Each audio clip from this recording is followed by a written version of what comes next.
Welcome to the Wizard of Radical Self-Respect. My name is Jared Mello, and I'm the Shepherd of Black Sheep. To my right here is my buddy, Shadow the Night Owl. He is the mascot and the spirit animal of the channel here. Tonight, we're going to go over the timeline of Lindsay Clancy's leading up to the day that she ended the life of her 3 children. I think this is important to go over, especially since the trial starts tomorrow. A little bit of the pre-trial was earlier this past week, but the big thing starts tomorrow. And again, I've yet to make up my mind, but we'll see. We'll see as the case unfolds what I think about the case.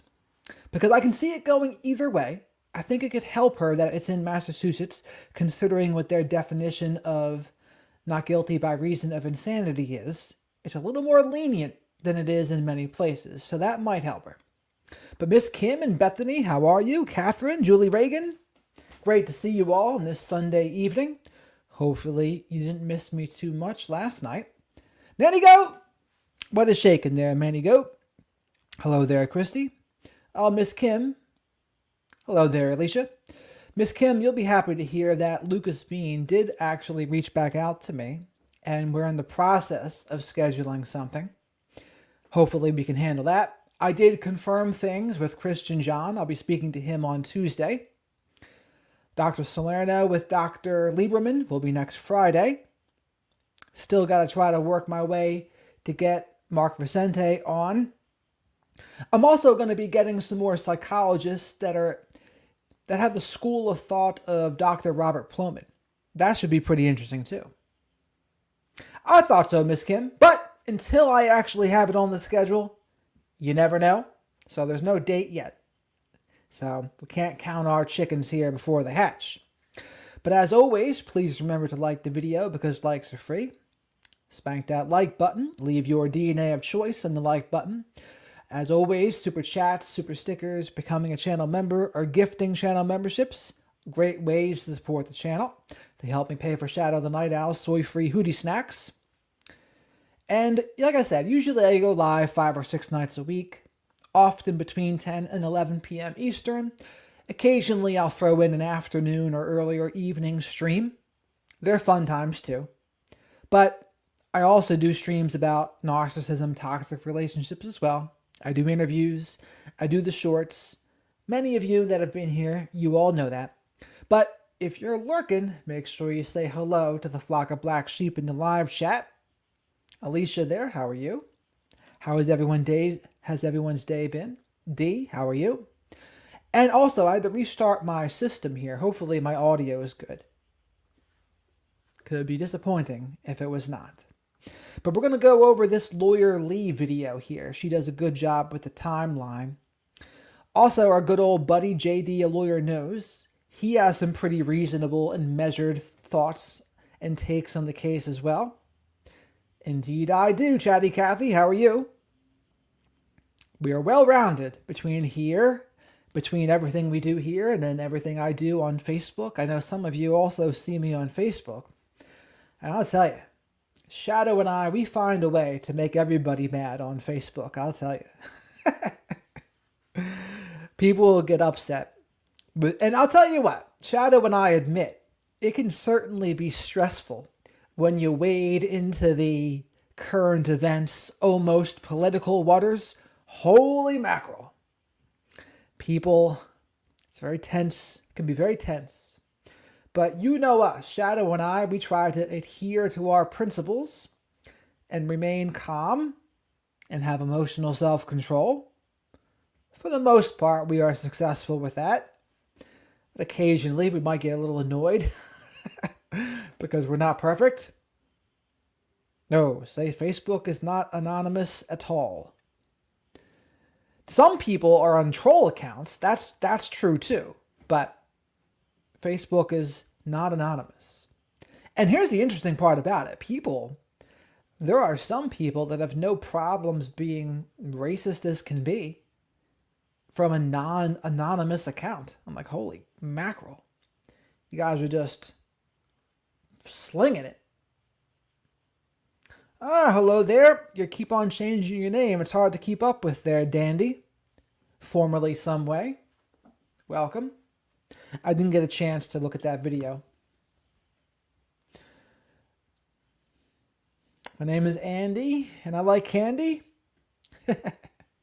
So let's see what Lawyer Lee has to say for herself. I like Lawyer Lee.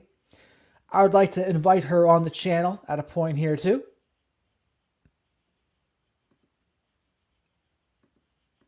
Hi, y'all, and welcome to tonight's live stream. Well, on Monday, Lindsay Clancy goes on trial for murder.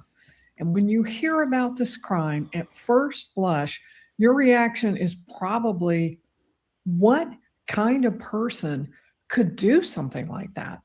And let's be completely clear, this crime is horrific, but it's also one of the most complicated cases I've ever covered.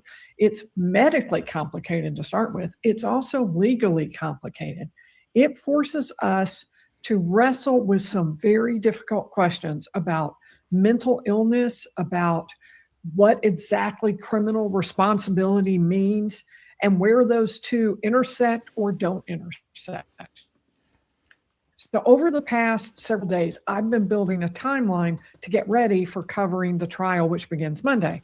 And at first I thought this is mostly just a reference document. I'll be using this during trial to refer to it to kind of give myself structure.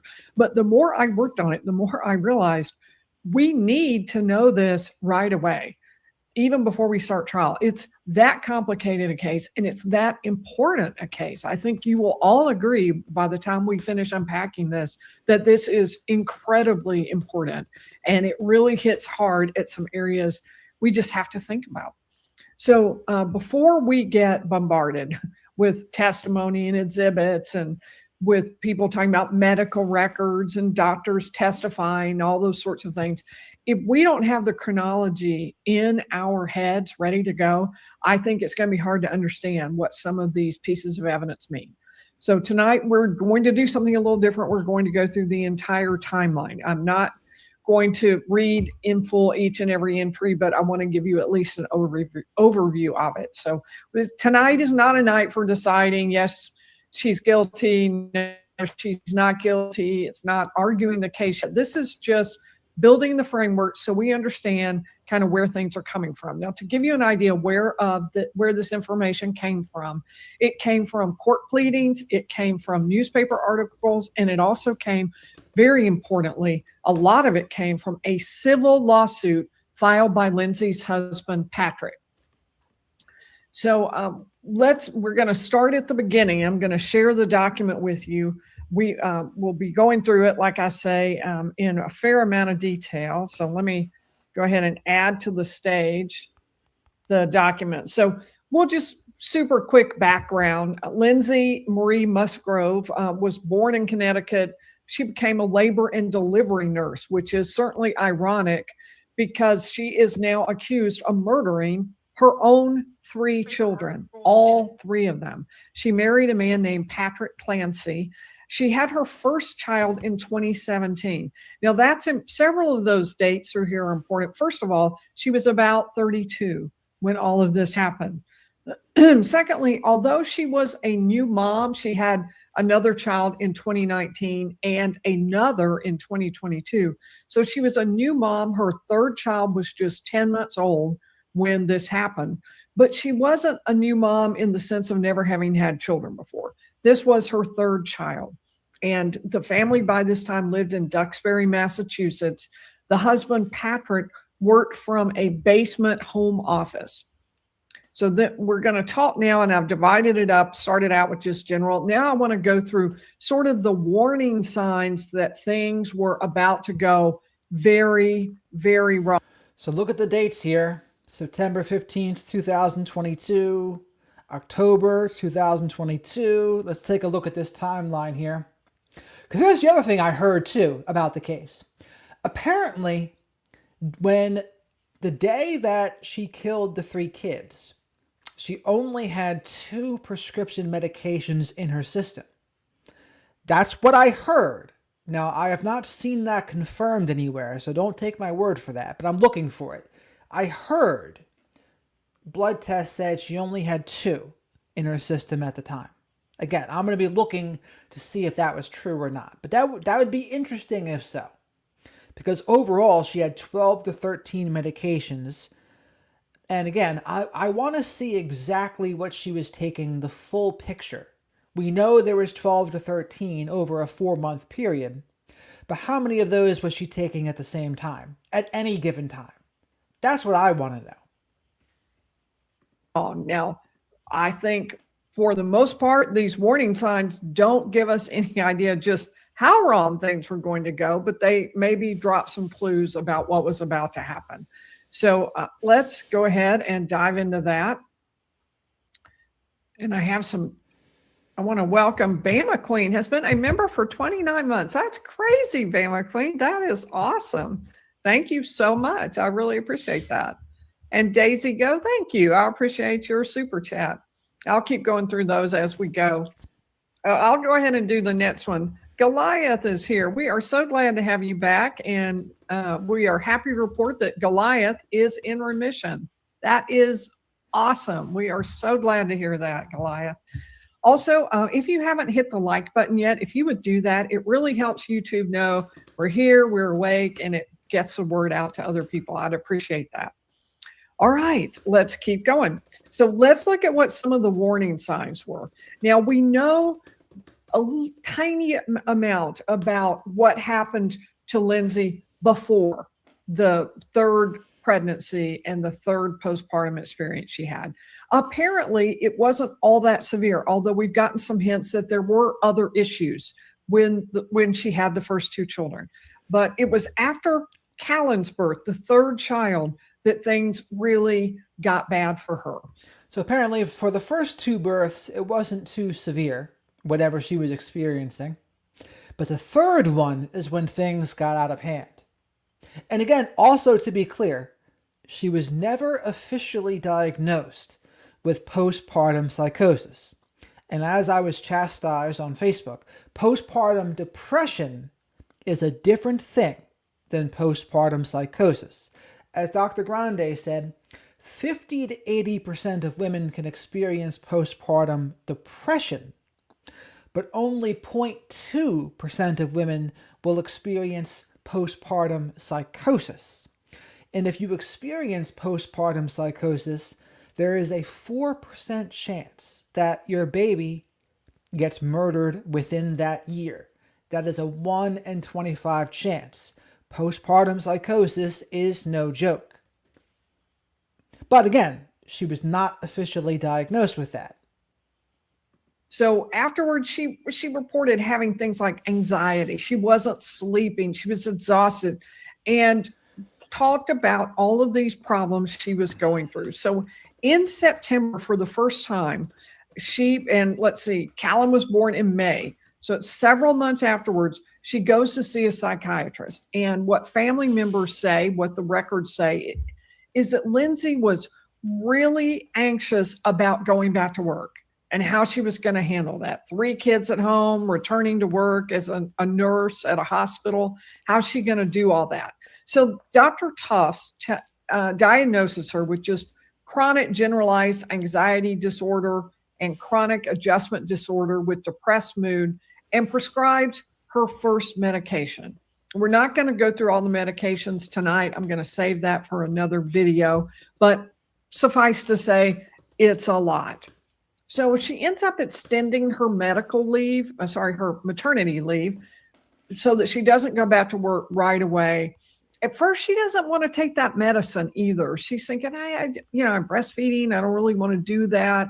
But then she decides, things are so bad, I'm just going to do that. So about mid-October, she finally does take that.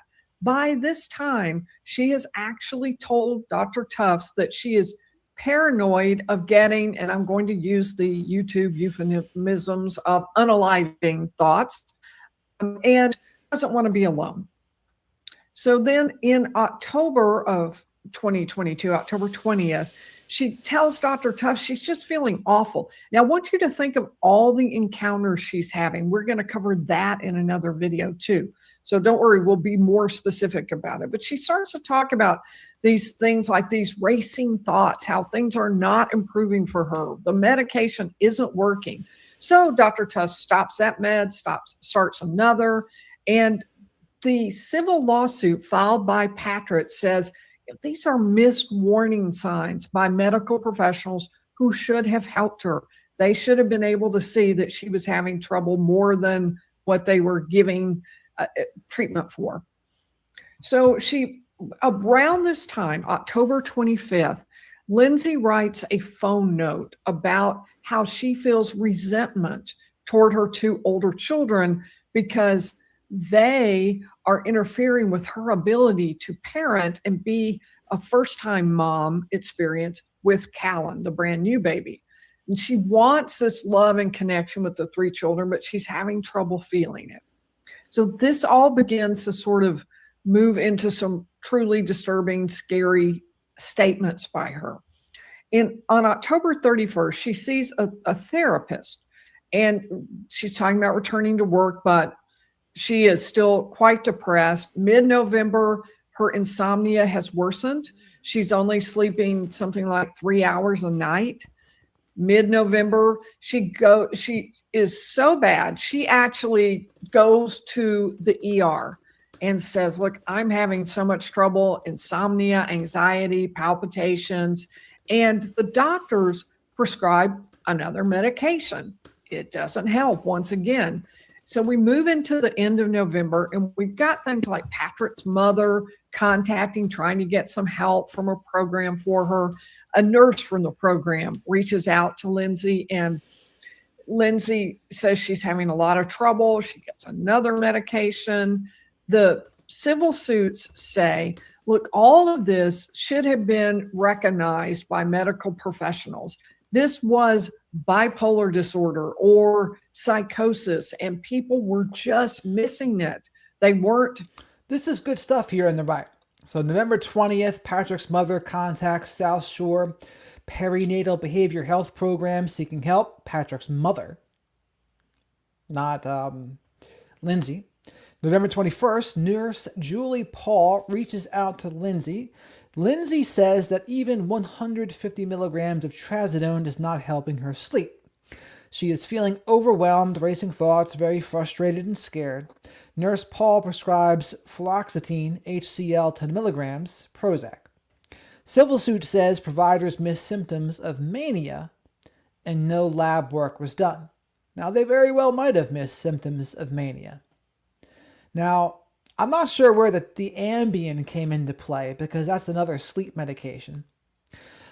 November 23rd, the day JFK, or no, that was 22nd, I think. But JFK was assassinated 11/22. Lindsay tells Nurse Paul she feels disconnected and out of it, a bit spacey. Lindsay says this has happened a few times in the last couple of weeks. And again, that could be a common thing with heavy-duty prescription medications. November 25th, Prozac is stopped after worsening insomnia. Okay, that's not the worst thing. 26th, Nurse Paul prescribes Ambien, Remeron, and Klonopin. Holy mackerel, that's a lot to be prescribing. And I don't like that because one variable at a time. Why are you going to add 3 heavy-duty prescription medications at the same time? How are you going to know what's doing what? You prescribe one. Take one at a time. One. The only exception to that would be if you're taking like an antidepressant and you have bipolar, then you need to be taking some sort of mood stabilizer / antipsychotic. Or else you will rapid cycle and maybe go into manias and depressions. But with that, it's like, I don't know about that. Ambien and Klonopin. I mean, you could prescribe Klonopin for sleep alone. It doesn't have to be Ambien, so I don't like that. Dr. Jared and Dr. Shadow are scratching our chins about that one. Then, Lindsay reports to Nurse Paul that she still has poor sleep, and this is November 28th, and feels disoriented, forgetful, not connected to her body. She feels hungover when she wakes up, is afraid. Sounds like she's dissociating here a little bit. And is that medication related? Definitely could be. But then if you're the doctors, how do you determine which one is doing it? If you've just given her 3, how do you know which one it is? It's hard to know, right? That's why I think it's important, for the most part, one at a time. Catching this really serious issue for her. So Lindsay tells Nurse Paul that the nurse that she's feeling disconnected. She's out of it, and that it's happened a few times before. So everything's getting worse. More meds are prescribed. She reports to the nurse, she's not sleeping. She also talks about feeling not connected to her body, a sort of tacit description of dissociation. And she's feeling panicky. She's afraid of addiction to some of the medications she's taking. She just is really having a hard time. So we move into the end of November, and Lindsay begins to see a nurse practitioner named Jolada, and begins to tell her. More. November 29th. She's skipping through this. I wish I knew where she got this. But Lindsay sees nurse practitioner Rebecca Jolada. Lindsay says she's getting physically dependent on benzos to sleep. So, but again, at this point, she was prescribed Ambien and benzos. Why? If she's doing benzos for sleep, well then why do you need Ambien? That makes no sense. Feels completely overwhelmed and her mind is always running, feels as if something awful might happen. Yeah, and if that wasn't how she felt before, then you have to attribute that to the medicines, no? November 30th, 2022, Jolada prescribes Seroquel. Seroquel is an antipsychotic. Early December 2022, Lindsay allegedly tells Patrick about her paranoia and that she is having auditory hallucinations, telling her to die and take the children with her. Early December 2022. Prosecutors dispute aspects of the reported hallucinations. Another thing I heard was Lindsay was complaining about intrusive thoughts, but then apparently the doctors never followed up with the question, what are those intrusive thoughts? That seems like a big oversight right there. Then, stupid member things, I can't see the date, but I imagine it's December. Lindsay calls the new Bedford Suicide Hotline, Aspire Crisis Help, saying she is having hallucinations. According to the defense, she is not referred for emergency treatment, and the call ends without who knows what it says, but I know what they did say is they didn't admit her because she didn't have a plan to end her own life. That might have been for insurance purposes, if I had to guess. And guess what? In our healthcare system, there is so much red tape and insurance nonsense that it's out of control. And again, that's the price, though. That's the price for actually, I shouldn't even say it's the price, but in a socialized medicine, universal healthcare, there are certainly just different issues in that system. And you can make arguments which one's better. But our system here, people, it can be out of control.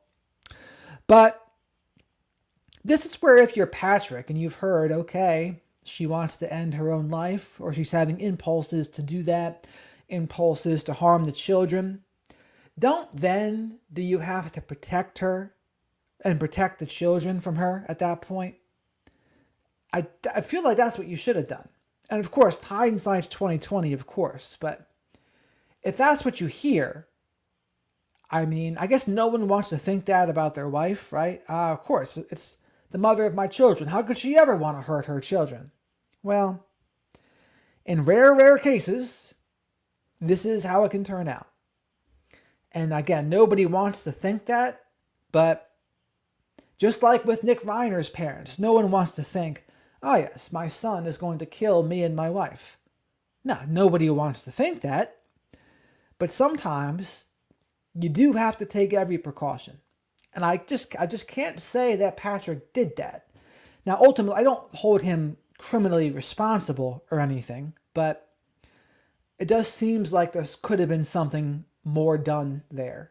And the same thing with the doctors and the insurance companies. They dropped the ball too, in my opinion. And again, even Lindsay herself, if she was aware enough about this all to have the awareness that she was having suicidal thoughts and the awareness she wanted to harm her children, well, where does her responsibility step in to remove herself from the situation? I don't know. That's going to be a big part of the trial. Some of these things, like she's really overwhelmed. Her mind is always running. Something awful might happen. She has this feeling about that. And she gets another med. And then in early December, we begin to see even more concerning things happening for Lindsay. Huge one is going to come from her husband, Patrick, who says that she told him she was having auditory hallucinations. In other words, she was hearing voices, and they were saying completely terrifying things, like that she needed to be unalived, that she needed to take the children. I mean, it's truly horrifying to hear these sorts of things. Prosecutors don't believe this really happened. Prosecutors say that this may be invented after the fact to try to give Lindsay some kind of explanation for what happened. We don't fully know. So this is the rest of it. According to the defense, she is not referred for emergency treatment, and the call ends without a specific plan. That happens because she didn't have a plan to end her life. That seems like that's a high bar. December 5th, 2022. Lindsay tells nurse Jolada's coworker, Letitia Dukes, about the calls of the hotline, that she is addicted to Ativan now. I don't know when Ativan got brought into the mix. She was on Klonopin before. Has weight loss, a lack of appetite, panic attacks, and a feeling of numbness. Her mind was constantly running. Jolada's asked her if she was having thoughts of causing harm, whether to herself or the children. She said no. She also said she was feeling afraid, as if something awful might happen almost every day. I mean, how many red flags do you need here, right? Like, what are the red flags to get someone into some sort of inpatient facility? Ultimately, don't you think that's what should have happened here? Around this time, it sounds like, yeah, you need some inpatient care for a few weeks, a few months, something. Now, maybe the practical measures of who's going to take care of the kids, maybe they let that get in the way. But as we know now, that shouldn't have gotten in the way. But a few months of care, at least until this storm passes over and they can observe her and see what's going on. So she thought something awful might happen almost every day.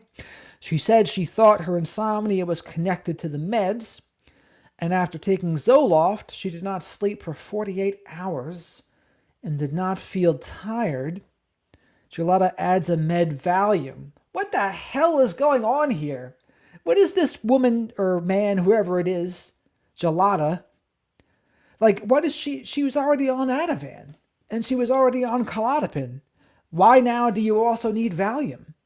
Like, if you're on those things and you're manic, then you have to stop taking something, not keep on adding more. No? Medical professionals, what do you think? I also wish surgical nurse Bella was here for this too. But Alicia, what do you think? Exactly how the prosecution and the defense are going to handle this. We've got just little bits and pieces right now. So what you've got here with the timeline that I've done is all going to change, be improved as we move into trial. What we've got right here is just the beginning of our understanding of it. These are just what's leaked out, what's in the record or available thus far. We'll get more specifics as we move into it. We do know the prosecutors don't really agree with this, so we'll find out more about why exactly they don't and what the meaning behind that is. So in December, Lindsay calls an unaliving hotline and says she's having these hallucinations. And they talk about it, but nothing happens.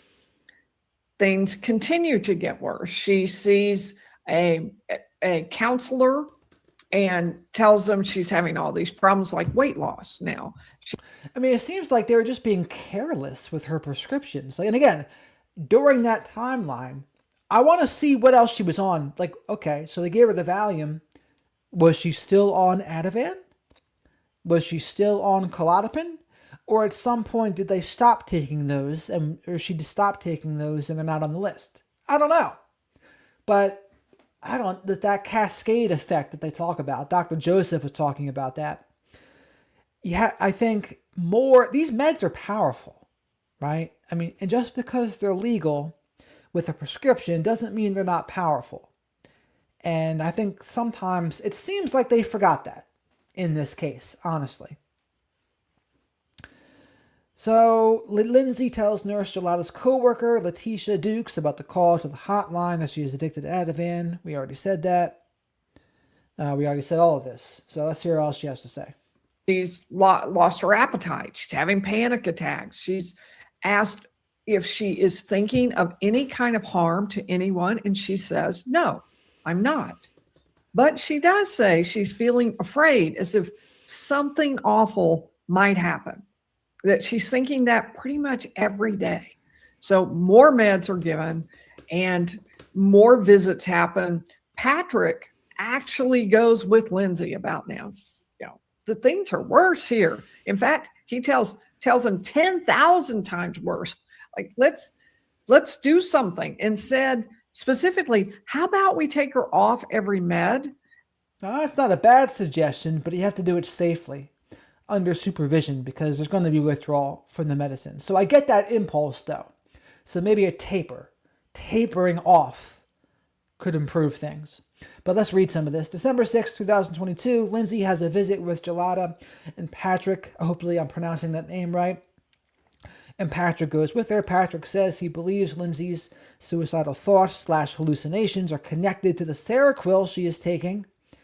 I don't know if that would be what is doing it. My guess would be, if you're bipolar, antidepressants will make you cycle between manias and depressions. If I had to guess, that would be my guess. I mean, and you might as well ask, how do I know this? Well, I've had some of these things going on in my own life, so I know from firsthand experience. They've given me some of these things before, so I'm not talking out of my ass with this, and I used to think I was bipolar too. I eventually learned I was just undiagnosed on the spectrum, but, I've been through some of this stuff, but I think Ambien's pretty powerful too. I don't know what that would do to somebody. Hallucinations. Ambien could be maybe responsible for that, honestly. Ambien's pretty powerful, like I said. But Patrick says Lindsay is 10,000 times worse since starting medications, and asks if Lindsay can get off medications and start from scratch. Now, that's an understandable thing to think there. I would say, if you're a doctor at that point, you would think, well, maybe we should at least start tapering, right? Instead, Gelada increases the Seroquel dosage towards 400 milligrams a day. This Gelada sounds like a frickin' Nurse Ratched here. This is out of control.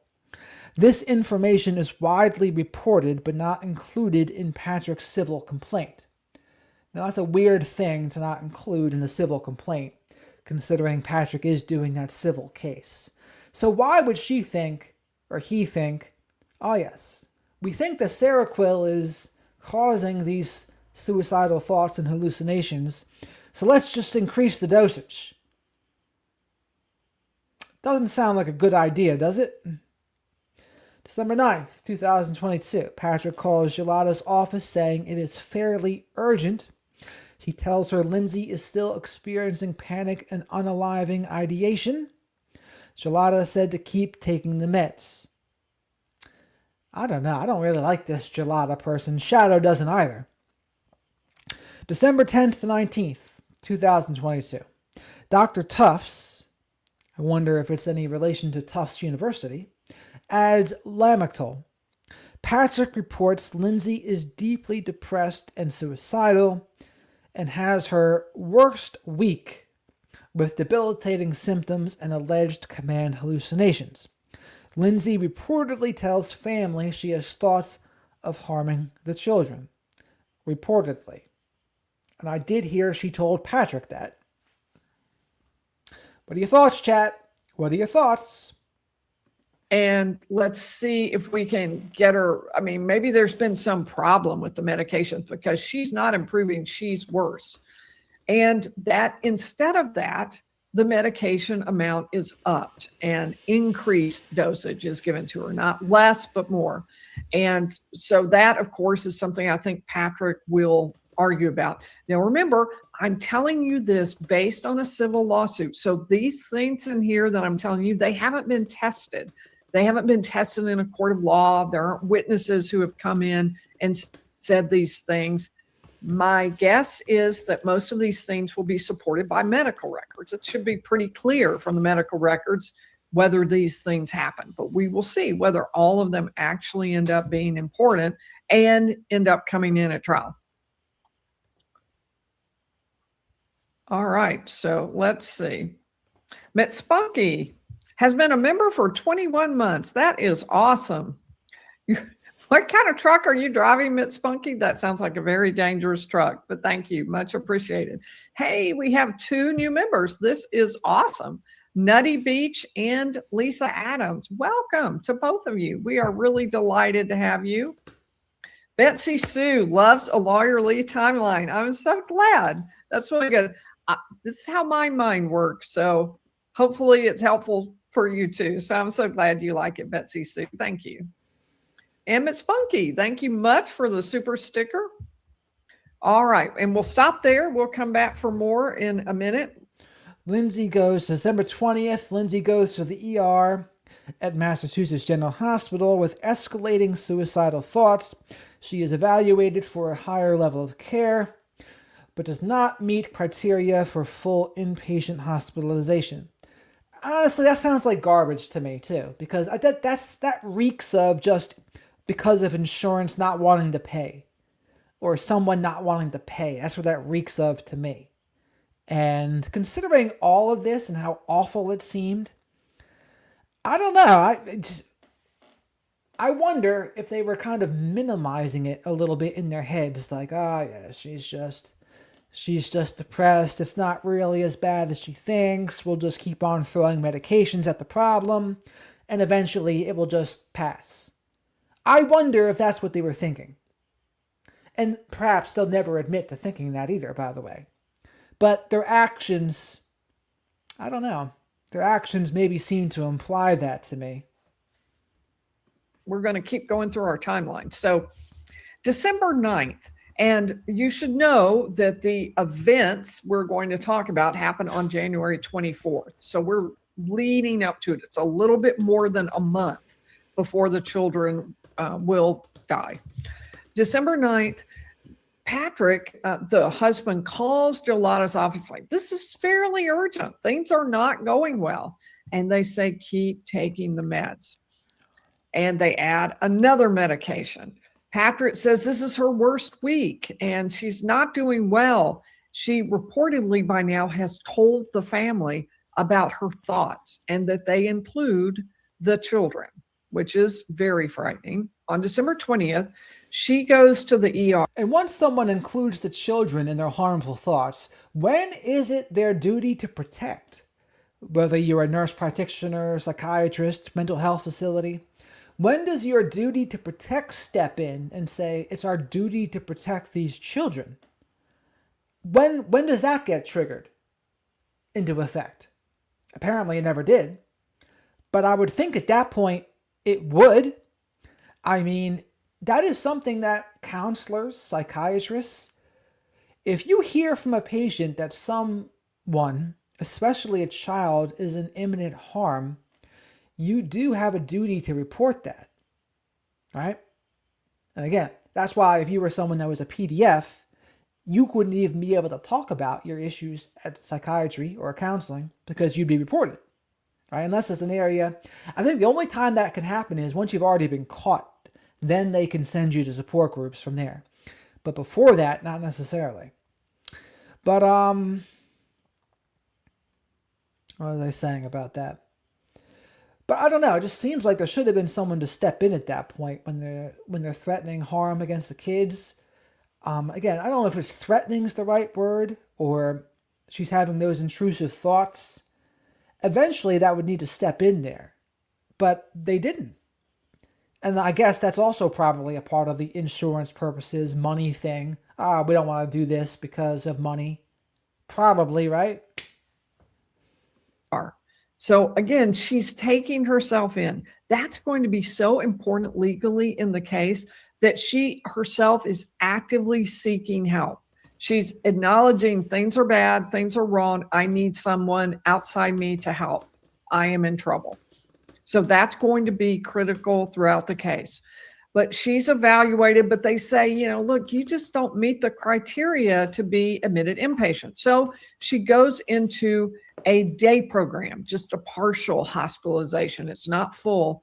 And she tells them, look, she's having some unaliving ideation. She's thinking about things. She is not doing well. She talks about this feeling of numbness, that her whole life is becoming a disaster, that she's worried she's messed up beyond repair.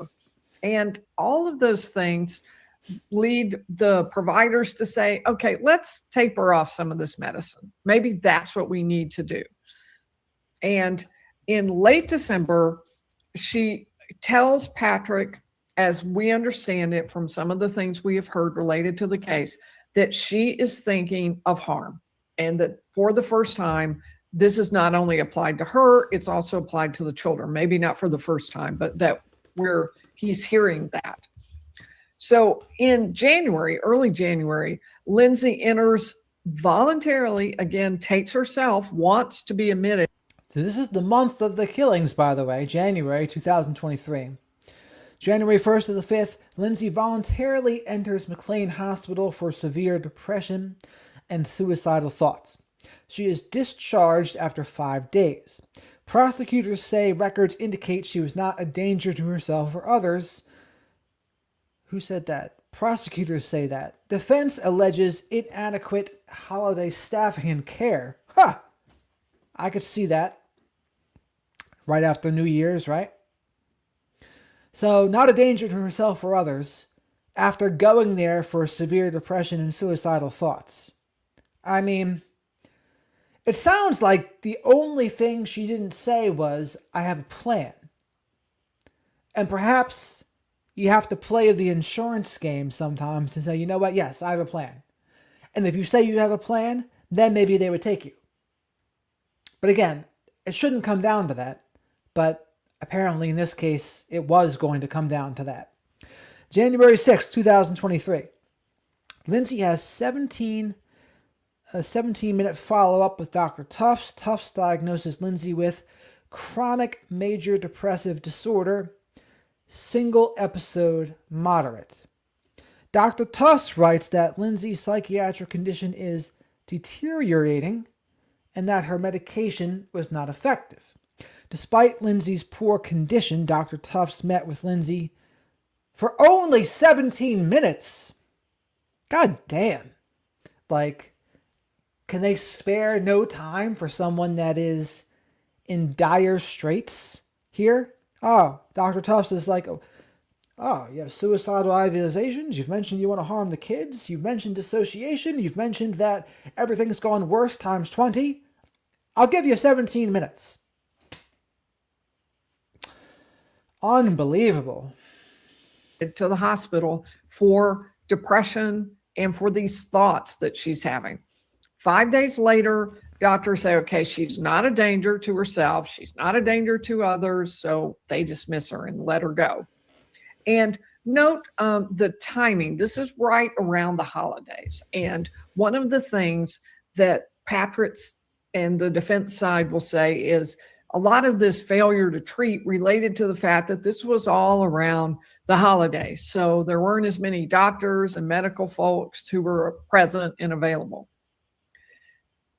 So we are now just about 3 weeks out from the big events that happen on January 24th. So we hit January 6th, and you see her going in to see Dr. Tufts repeatedly, the 6th, the 9th, another date I couldn't tell. So sorry, that was a comment to Patrick, the 12th, the 16th. She goes in repeatedly, and Dr. Tufts says, okay, she's not doing well. She's deteriorating, and this medicine isn't working.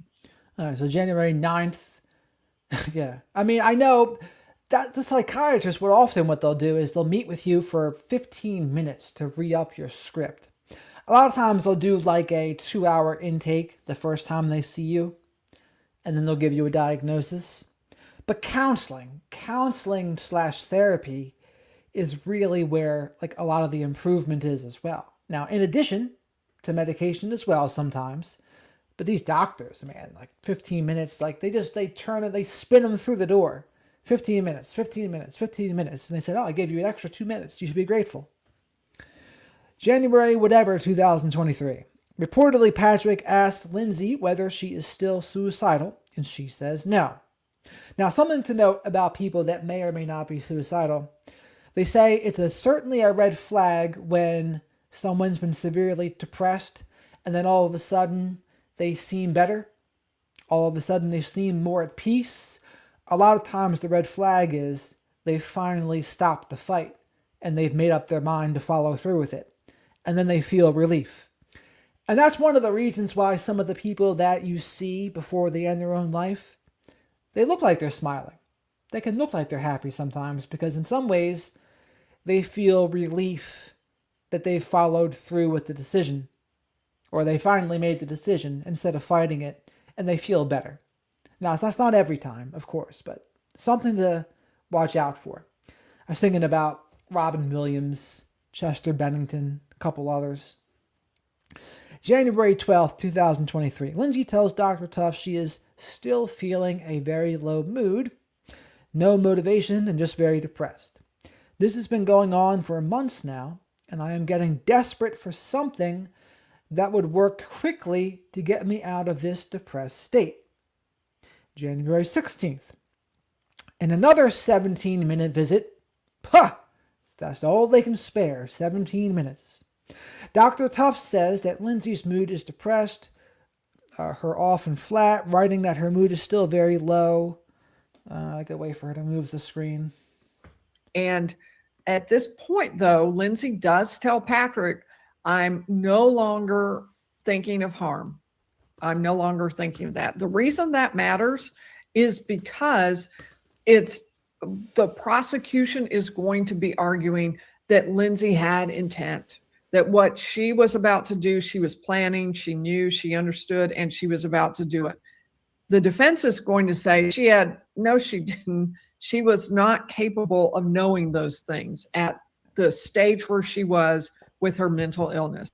And I can see what the defense's point there is that, yeah, considering that's how badly she's doing, you can't take that as at face value, oh, I don't want to harm them right now. But considering the bigger picture, she's still not out of the woods by far.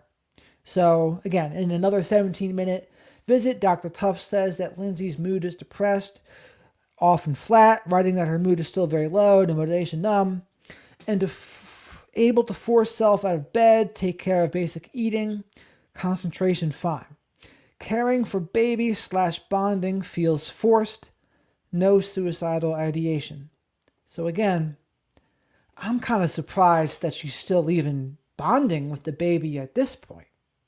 Now, unrelatedly, there was something where she said in one of her journals that she was kind of resenting her older children for taking time away from the new infant. But I don't know. I mean, considering how poor off she was, I don't know if it's the best thing for her to be still taking care of the kids. Now, I get it. You're very hesitant, right, to take away children from their mothers at an early age. But, again, considering what happened, hindsight's 2020. Okay, so we have these visits with Dr. Tufts. There is a visit with a friend who says Lindsay seems fairly normal, although Patrick tells the friend about these problems. Then there's another 17-minute visit with the doctor. This is the day before, okay? And the doctor does say her insight is poor and her medication efficacy, in other words. By the way, Shadow and I want to remind everyone to like the video because likes are free. Spank the like button. Subscribe to the channel if you're not already. Say hello to the flock of black sheep in the live chat. We have an awesome and amazing community here. As always, super chats, super stickers, and becoming a channel member or gifting channel memberships, great ways to support the channel. They all help me pay for Shadow the Night Owl's soy-free Hoodie snacks. We are both very hormone and testosterone conscious, by the way. And announcements, Christian John interview this week, Dr. Salerno and Dr. Lieberman interview this week as well. And with that, also, thank you very much for all of the support that we've been getting so far. But we got more. We got more. Oh, she skipped some here. God damn it. Why did she do that?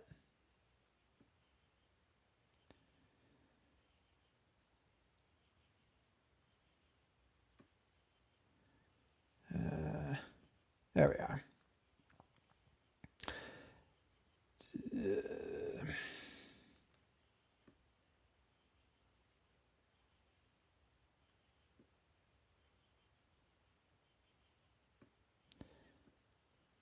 Let's just skip them.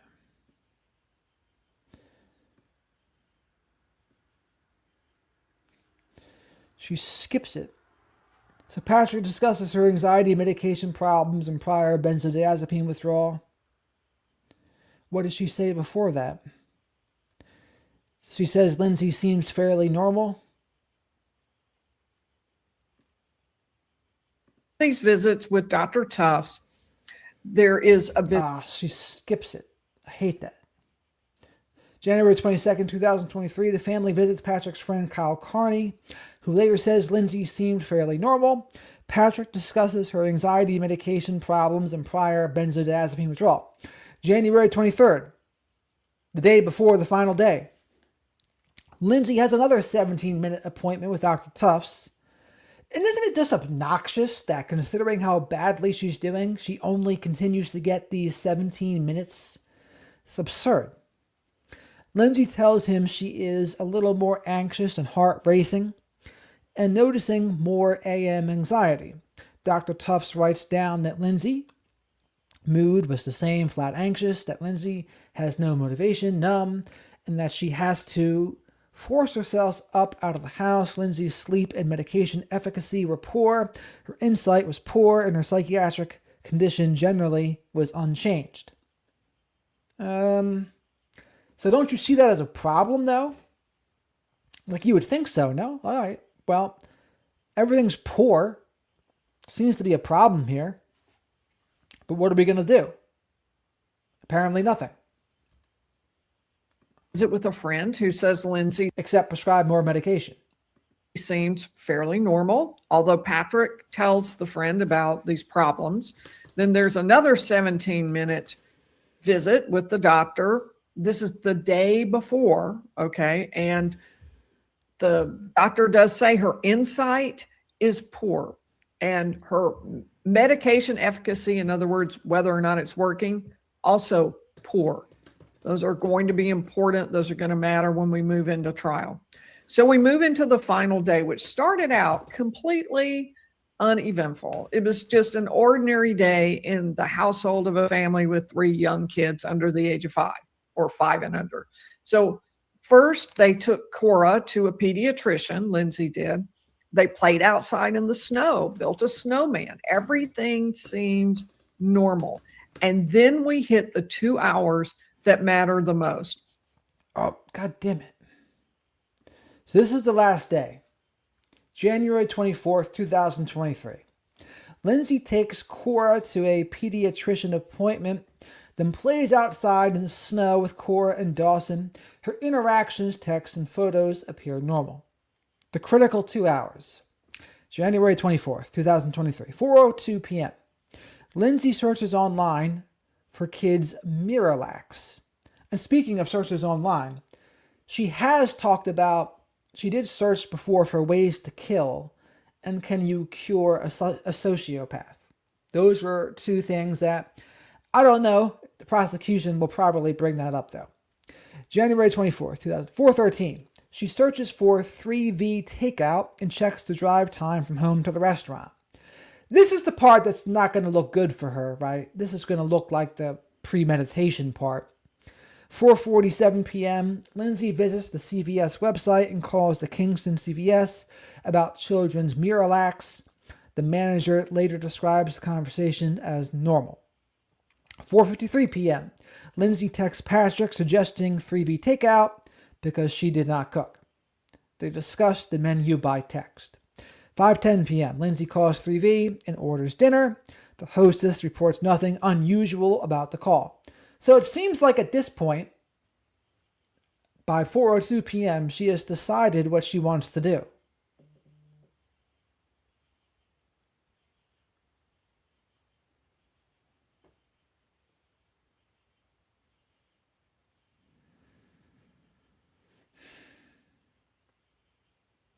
Yeah, they've decided, I guess she's made the decision at this point that that's what she wants to do, and that's why she's making the time.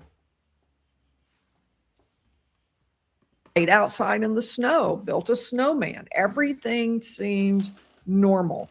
And then we hit the 2 hours that matter the most. We'll unpack these on another night. I'll just sort of give you the broad brush. Lindsay says to Patrick, first of all, she researches some medication that needs to be picked up from CVS. She calls them, do you have it in? Great. And she also researches a restaurant for Patrick to go to pick up dinner for them for that night. And she orders the food. And then Patrick's job is he's going to go to the CVS, pick up this medicine that he's going to, it's over the counter med. And then he's going to pick up the food for dinner and bring it home. He leaves the house about 5:15 p.m. and he is gone under an hour. He leaves after 5:15. Hold on one second. And he is back by about 6:09 p.m. It's that fast. And when he gets back, the world is literally upside down for Patrick. Absolute, it's unimaginable, really, what this man went through. It is not something you can even wrap your mind around how he survived. But he gets home and it's too quiet, just way too quiet. So he is trying to figure out, where is everybody? Calling out for everybody. Gets up to the bedroom and the bedroom door is locked. That will be a point the prosecutors will talk about because they will talk about the fact that Lindsay wanted to do what she wanted to do without interference. They will also talk about the question of her sending Patrick out on an errand. So those will be things we'll cover when we get into more detail. But she has attempted to unalive herself. She is lying below the second floor window on the ground. He runs out there and finds her and says, where are the kids? And she says she's tried to harm herself, that's what she did. He says, where are the kids? And she says, basement. So he goes to the basement where he finds the 3 kids have all been strangled. And he finds this. It is unimaginable. He is calling 911, and probably the worst news for Lindsay Clancy is that 911 call is going to be played for the jury. That Rewind this real quick. And says where. So 5:15 p.m., Lindsay texts Patrick about Pedialyte liquid stool softener. Patrick leaves to pick up the medication and take out. 5:32 to 37, Patrick is at CVS. After initially missing his call, Lindsay calls back for 14 seconds to clarify the medication. Patrick says she sounded normal, but in the middle of something. Patrick picks up the 3V takeout and heads home. Patrick arrives home to an unusually quiet house. He finds a locked bedroom blood and opens the door, then finds Lindsay with cuts to her wrists and neck lying outside the house beneath the second floor window. She says she tried to kill herself. Patrick calls 911. Lindsay says the children are in the basement Patrick finds all 3 children with the stupid For the say. kids. And she says she's tried to harm herself, that's what she did. He says, where are the kids? With ligatures around the neck. So again, the prosecution is going to try to say that shows intentionality. Now, does it really? I mean, that's the entire point of the trial, right? And she says basement. So he goes to the basement where he finds the 3 kids have all been strangled. And he finds this. It is unimaginable. He is calling 911, and probably the worst news for Lindsay Clancy is that 911 call is going to be played for the jury. That was something that was, I mean, it was inevitable. There was no way the judge was going to rule it out, but it is going to actually be played for the jury. Now, the aftermath of all of this, all 3 children die. The 2 older children die that very evening, and it's another 3 days before Callan dies. Lindsay is severely injured. She is paralyzed from the sternum down, but she's not killed. So she actually is arrested while in the hospital, and she makes her first court appearance lying in a bed wearing a mask in the hospital. So one of her first questions that she says, according to prosecutors, is she wants to know, she's using a whiteboard to communicate rather than being able to actually speak. And she says, that she asked them, do I need a lawyer? And prosecutors again point to that as evidence that she had full knowledge. She understood what was really happening. All right. So Lindsay, as I said, was arraigned by Zoom. The well, let me stop for a minute. The criminal case involving the deaths of 3 children now, it's 3 murders that are charged.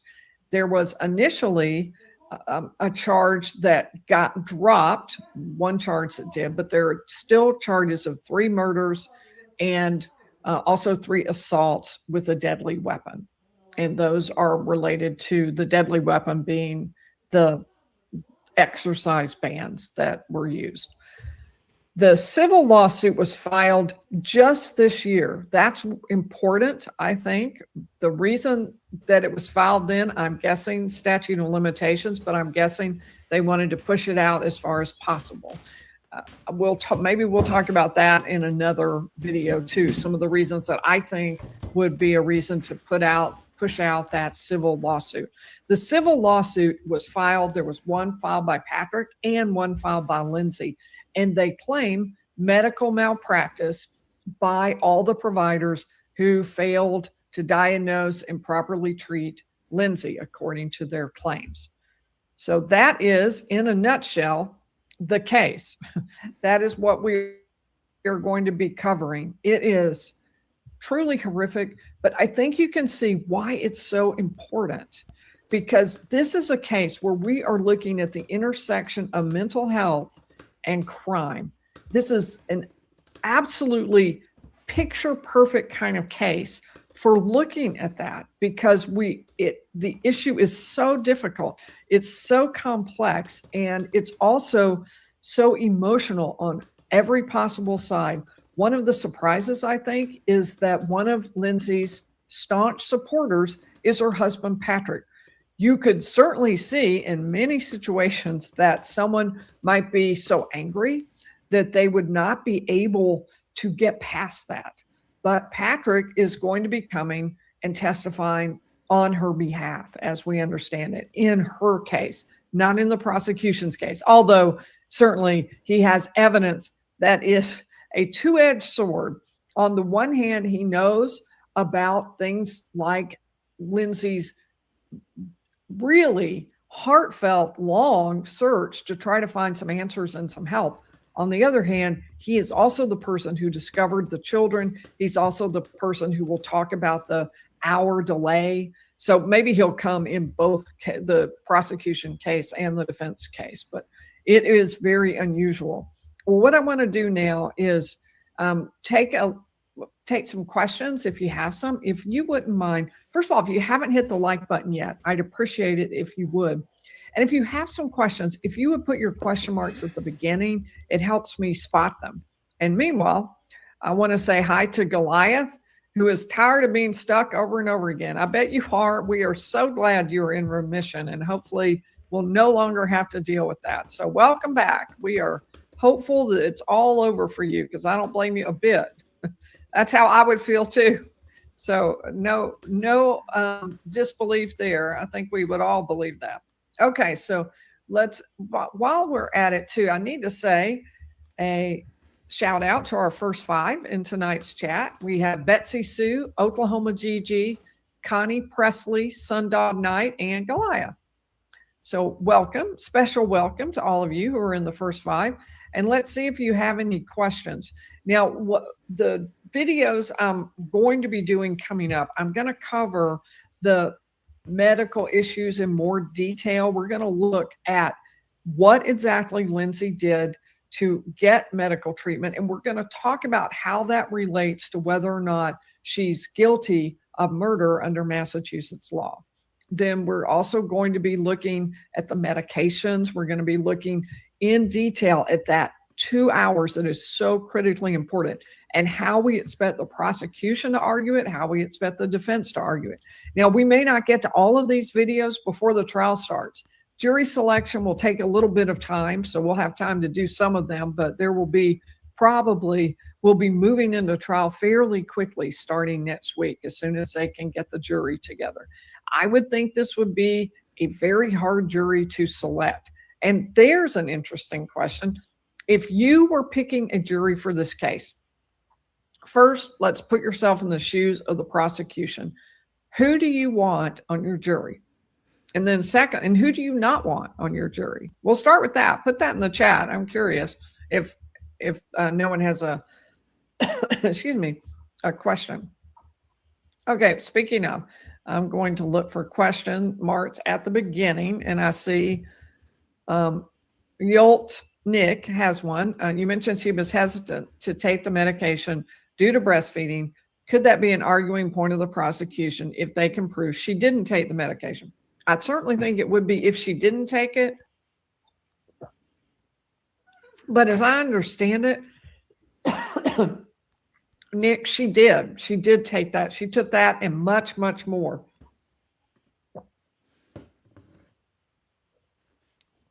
And the way we know that for sure is that several times she was hospitalized.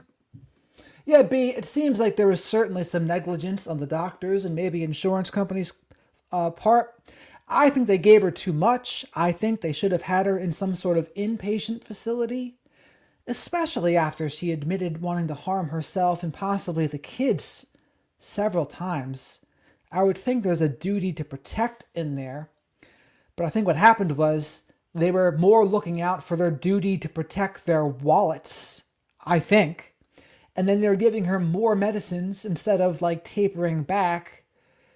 And, you know, Patrick had the right idea, I think, about resetting it. Now, it's difficult because withdrawals suck and you would have to probably taper. But I think Patrick wanted to see the best in it. But I think that kind of, just like with a narcissist, right? I always talk about that. If you want to look for the best, that's a problem when it comes to disordered people. Now, I'm not saying that's what Lindsay is, but he probably wanted to see the best in the situation. Oh, she's trying. It's their mother. I don't want to take their mother away from the kids. But in a situation like this, it's just not good. It's just, and you know, the whole thing is going to hinge on, do they think that she had the responsibility? If she was sane enough to know those things, is she also then sane enough to do the other right things? I don't know. I don't know the answer to that question. I know Matt Murphy would probably say, no, she's guilty. But there's certainly plenty of other people saying, no, she's not. And, well, two ways we know for sure. One, she was hospitalized. They would have made very sure she was taking whatever meds were prescribed. And secondly, she reported some adverse effects from some of these medications. So that wouldn't have happened unless she was taking them. And then they would take her off and give her a new one. So I think it's fairly clear that ultimately she did take it. if something that happened during that delayed period, that would be a really interesting case, like you mentioned. But I think she did take them all. Holly Naomi asked, since her husband knew about her mental health and chose to trust her with the kids anyway, might there be some charges for him at some point? This is my thought, Holly. I think they would be nuts to charge him. I think the case against her has some issues they have to work through. The case against him is just hopeless. He was out of the house, and she had told him that she did not plan to do anything at least a few weeks before. So he, I think, legitimately could say he had no idea. I just think a jury is very likely to say, if they try to charge him, yeah, are you kidding? This poor guy. He has been through so much, and he was not even present at the time. He was clearly accounted for as being gone. He called 911 as soon as he could. He tried to go with his wife to get help. I think it just would be a super hard sell. So my view about that's my view anyway of that. Okay. So Millie Vanilli asks, are you saying the defense is going to be that the drugs made her kill her 3 children? I think the defense is not. I mean, that's a great question, right? I don't really know exactly how they're going to argue it, Millie Vanilli. I think the way they're going to argue it is that all of this stuff going on with her in terms of the meds that she was having trouble with, as well as her mental state, all of those things prevented her from being able to actually form the elements of the crime. She never was able to do that because all of these things got in the way. We're going to go over the law, but in general, I think they're going to say, and let me head over here, that she either did not understand that what she was doing was wrong, or she had no ability to. And that's part of the Massachusetts rules. It's not guilty by reason of insanity. It is, are you no longer criminally responsible because of your state? It's a different thing than, say, California. Just like Matt Murphy was talking about the difference between their insanity, not guilty by reason of insanity in California, versus Massachusetts rules. And considering Massachusetts rules, it's actually easier to get it in Massachusetts than it is in California. Control her behavior and to obey the law. So that's where I think they'll head with that, as opposed to just a straight up, the meds made her do it. I don't think they're going to argue that. My dog loves blueberries. That's funny. Ask, have you asked your daughter? Oh, yes, that's right. She isn't. Well, she's a graduate now. I have a graduate daughter, I'm pleased to say. And I haven't. I'll have to ask her what she thinks about it. That's a really good question. I will find out. My dog loves blueberries. Good question. Tammy asked me, there's a 48-hour documentary on the case that's really good. Okay, that sounds interesting. It's really good the way they presented the case. And so it's from 48 hours. Cool. That sounds great. Thank you for letting us know, Tammy. I'm looking for question marks at the beginning. Also, I was wondering if anyone has put in there what they would do with the jury. We may talk about that on Monday. And I'm also curious about what you think about what the defense ought to be looking for in jurors. That is so important, but I don't think there has. But here's the thing about that, Linda. So she can be a sick woman, but it depends on what your definition of sick is, right? Would you consider Ted Bundy a sick man? Would you consider Jeffrey Dahmer a sick man? So again, Matt Murphy made the point that most killers have some form of mental illness. It's just a matter of what version of mental illness makes them criminally not responsible. Now, again, is a personality disorder, is that a sickness? Again, this is debatable questions, right? Would you consider a psychopath sick? I don't know. They do some sick things, but would you consider them sick? So it's not going to be a slam dunk, I don't think, one way or the other. I think the prosecution is going to have a couple points they can make, and the defense is going to say all of this. Look at all the things that she tried to do. The doctors, they let her down. And I don't think they're wrong. They did let her down. But will it be enough? That is the $1,000,000 question. Ever been a case where it's more important than this one? For example, I think it's going to be impossible for the prosecution if they get women on. Well, see, it's going to be so hard. Think of a woman who has struggled with postpartum depression. On the one hand, the woman who has struggled with this might say, gosh, I can really relate to that. And I remember how hard it was for me. On the other hand, she might say, well, I struggled and you don't see me having killed my children. So what's wrong with her? I feel like she had something more. Well, a big thing also will be, how is she? Well, here's the other part. It doesn't even matter how she is now. It really only matters what her state was at the time of the crime, right? Or if you're even going to call it a crime, but at the time of the killing. So, again, I think in Massachusetts, she has a pretty good chance of getting off and just getting a mental institution. I think there's probably a 60-40 that happens, at least in my mind right now. Now, again, I want to hear more of the prosecutor's sides of things. I'll re-listen to that Matt Murphy video. More than just postpartum depression. I feel like it was intent. That may be, it's going to be hard. It's going to be really hard to find that.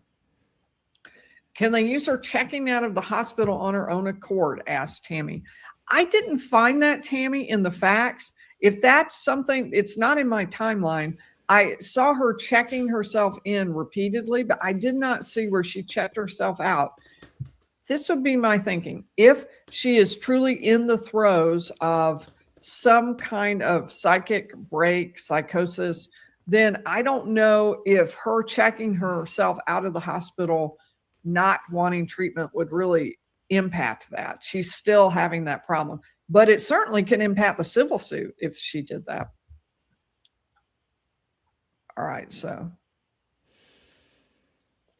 Cable Man is talking about a friend who had trouble sleeping.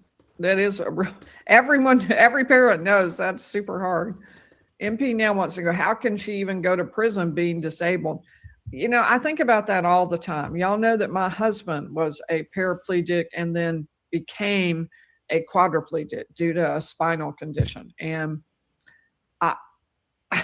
I mean, it was all we could do to manage that at home with every possible. Well, if you've seen the show Oz, there's people in there that are paraplegics or maybe quadriplegics. Yeah, they don't. No, they'll have you in a wheelchair in jail or prison. Ability to help him. It would be. All I can imagine is that life expectancy would be incredibly short. Now, thus far, she has not been in prison or jail. She's been in hospitals, and currently, as I understand it, is in a hospital that addresses mental health issues called Tewksbury. All right, looking for more questions. Tammy has a lot of good questions. Let's see what she wanted to leave for her child's birthday. Yeah, I mean, the point of a mental institution is generally, for the very most part, it's better than prison, right? Or else, if it wasn't better than prison, then what would you even be shooting for? And excuse the pun, shooting for. But why would you even want to go into a mental place if it wasn't better? There's usually better conditions, you get better care. In a prison, it's not good. A prison's sick. You're going to get the bare minimum, I would think, in prisons. Now, they still have some, but I wouldn't think it's as good as a mental health facility. And you might say a mental health facility is bad, but you have to compare and contrast that to how bad prison is. And also, to note, women's prison, a little bit different than a man's prison. Different ball game. Oh, interesting. Okay. I didn't know that. I'll have to look for that fact. Thank you for letting me know about that, Tammy. Let's see if there's anybody over here. Oh my goodness, Goliath has another CT scan. Well, we are really wishing you the best. I will tell you what, we're glad you're in remission. Jadzia has been a member for 28 months. Thank you, Jadzia. Much appreciated. And Goliath has a dog named Freckles. So, yes, indeed, very cute dog. All right. Well, I think that we have I answered everybody's questions. All right, so now we're going to go to the next one by her. Which one should we do? It starts now, but is she guilty? Or video? Murder or mental illness? That's a good one. Patrick Clancy had no idea that he was living the last normal 55 minutes of his life. How could he? All he was doing was running a couple of errands for his wife. First, he stopped by CVS to pick up something the doctor had prescribed for one of their kids. Then he drove to a restaurant to pick up dinner. His wife had already placed the order. It was all ready to go. The whole trip was under an hour. From the time Patrick left his home office to the time he got back home, not even 1 hour. But by the time Patrick got home, his family was utterly shattered. Next week, Patrick's wife, Lindsay, goes on trial in a Massachusetts court, charged with 3 counts of murder. It is one of the saddest and most controversial cases in recent memory. The jury will be asked to choose between 2 completely contradictory stories. Did Lindsay Clancy carefully plan and carry out a truly heinous crime?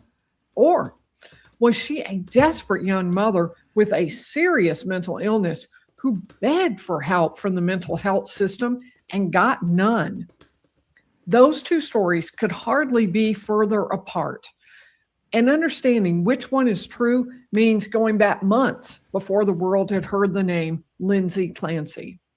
On the afternoon of January 24th, 2023, by every outward measure, the Clancys looked like a family that had everything going for them. Lindsay spent nearly a decade working as a labor and delivery nurse at Massachusetts General Hospital. Her job was helping mothers bring babies safely into the world. Day after day, she was present for one of the happiest moments in a family's life. And Lindsay met Patrick. The couple married in December 2016. A year later, they had their first child, a beautiful girl they named Cora. Dawson came along 3 years later in 2019. And finally, they had Callan in May of 2022. 3 children in less than 5 years. That's a lot to deal with by any measure. Somewhere along the way, they moved to Duxbury, Massachusetts, an affluent coastal town south of Boston.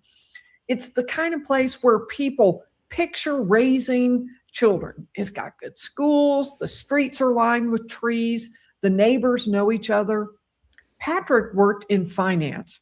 And by 2022, he was working from home in the basement of their house. Looking back now, it's easy to assume that something must have been terribly wrong inside that home. But even in hindsight, no one seems to say that this is true. Friends say the Clancys were great parents.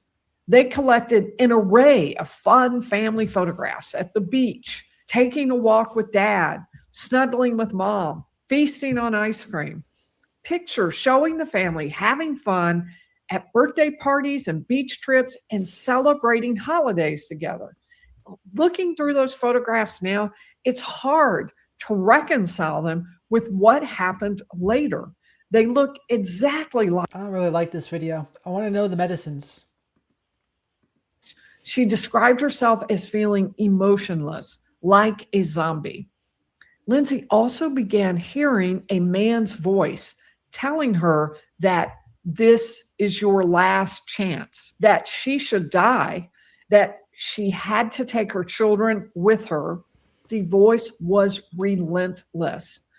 By early December, Patrick had become convinced that whatever was happening to his wife, it was getting worse despite the months of treatment.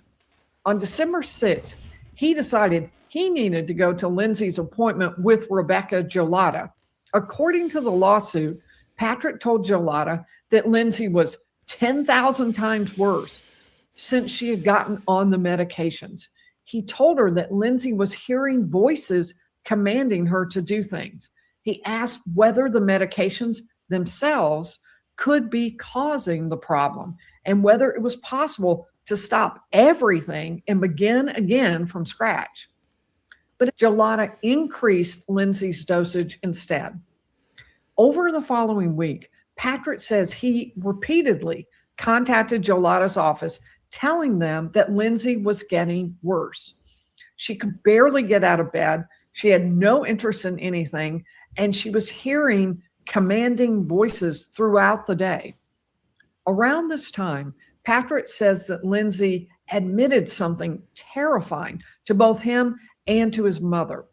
Lindsay told them that she was having thoughts of harming the children. Despite all the doctors and all the medications, as Christmas approached in 2022, Lindsay reached another breaking point. On December 20th, she went to the emergency department at Massachusetts General Hospital because, according to the records, her suicidal thoughts were becoming more intense. She was evaluated for a higher level of psychiatric care. Doctors did not believe that Lindsay qualified for an inpatient stay at the hospital, but they did admit her to a partial hospitalization program at Women and Infants Hospital in Rhode Island. Lindsay, in other words, would spend her day at the program, but her night back at home. Lindsay told clinicians that she felt numb. She said she could not experience love or any emotion. She said she was overwhelmed by the thought that her life was falling apart and exhausted by the effort of simply making it through the day. Doctors gave Lindsay standardized psychiatric testing, and based on that and her history, they concluded she had severe depression and anxiety. But doctors decided they could not diagnose Lindsay with postpartum depression or bipolar disorder or psychosis because she did not have a history of hypomania or psychosis. The hospital had a postpartum depression day program, but since doctors concluded that was not what Lindsay had, they didn't admit her to the program. Instead, they decided Lindsay was over-medicated and they recommended that she taper off her meds. Patrick would later say Lindsay was misdiagnosed, and the reason for that was that doctors did not bother to get a complete psychiatric history. They missed evidence that would have pointed them toward bipolar disorder and psychosis. Now, the hospital, of course, disagrees with that. By the end of December, Lindsay had seen psychiatrists, emergency physicians, crisis clinicians, specialists in perinatal mental health, and she had spent 10 days in a partial hospitalization program. Her medications had been changed repeatedly. Patrick believed she was deteriorating. Lindsay believed it. And despite all of that, the worst was still weeks away on January 24th, 2023. That day began in a very ordinary way in the Clancy household. Cora had an appointment with the pediatrician. Lindsay got Cora ready and took her. The visit was entirely uneventful, and the pediatrician would later say that he saw nothing at all that raised his concern. Lindsay appeared appropriate. She interacted normally. Nothing suggested she was in the middle of a mental health crisis. Back at home, there was fresh snow on the ground. Lindsay bundled up the older two kids, Cora and Dawson, and the three of them went outside to build a snowman. She took photographs and sent them to Patrick. You know, she's not going to go over it in this video. But where might she go over it instead then? No, it starts now. The critical evidence. Says Jerry would like everybody to like the video. Thank you, Jerry. Jerry is Marlon's dog and much die and take the children with her. Prosecutors dispute aspects of that. In other words, the prosecutors say, well, we're not really sure that that happened. We're the only people who tell us about this are Lindsay and her husband, Patrick, who's on her side. What we don't have is any medical professionals who wrote this down in their notes or have evidence that this is something Lindsay shared with them. So think about this. How will this play out in the trial? Well, again, you're going to have the defense saying, look, real true evidence of these outside voices telling her to do something. It's also proof that she might have actually believed she was helping the children, not hurting them. Maybe she thought because the voice was telling her that she was going to be doing something positive for them. I am not. I mean, if she thought she was doing something positive for the kids, then why would you then say, I'm thinking of harming the kids? Those things seem to conflict to me. Not supporting that argument. I'm telling you what I believe the argument may be. Now we're going to talk about the Commonwealth's argument. I think it's going to focus on the fact that she didn't report this. And if she had really wanted to stop it or really been concerned about it, or even if it was really happening, why didn't she tell anybody? Why was this something that only came up after the killings occurred? Why would that be? All right, let's keep going. Lindsay also called the New Bedford suicide hotline, Aspire Crisis Help, and said she was having hallucinations. That would be more proof from the defense side that she's very mentally ill and that these auditory voices are talking to her and maybe commanding. Well, they are commanding her in the sense of telling her to do something. The Commonwealth says, all this is talking about is something, how she might have affected herself. Nothing in what she said talks about the children or suggests that they are in danger. So plus the professionals apparently didn't think this was serious enough that she needed to go to the hospital. She may be saying that now, but at the time, nobody seemed to think this was all that serious. Okay, let's keep reading down. So one of the people she met with was a nurse, I believe a nurse practitioner, named Jolada. And Jolada asked her if she was having thoughts of causing harm. It could be to herself, it could be to the children. Are you having any? And now though, since Candy's not coming on the show, I'm not even gonna bother with her whole specific backstory. What I heard was there was 2 people that she was with previously, husbands that were sexual assaulters or predators or something along those lines. So that's part of the backstory. It's part of the reason why she got cut off as well. But it's just as suspected that there's reasons. It's not like what they're saying. Oh, people are just avoiding a difficult conversation, or people are just cutting people off for no reason. It's just a punishment. No. For the most part, in those cases, when there's an estranged parent, a lot of them are just very legit. Now, I'm not talking about a case where there's an adult narcissistic kid. I'm not talking about a case where a narcissistic parent alienates kids from the other parent. I'm not talking about that. But in the truly estranged parent case, yeah, a lot of them are legit. And a lot of them probably deserved it. Lindsay told the nurse no. And she also said she was, or you could say, but she also said she was feeling afraid as if something awful might happen almost every day. So what will the defense say? Well, the defense will say, look, she was trying to tell people in the way that a mentally ill person would tell. They maybe are terrified that someone would take their children away, but they're hinting at it. That's what she was doing. She was hinting that all of this was terrifying, that something bad was going to happen. And the prosecution is going to say, you denied it. You were specifically asked if this was an issue, and you said no. That shows us that you were trying to hide it while you planned and then ultimately carried out this plot. So there was also in December, Patrick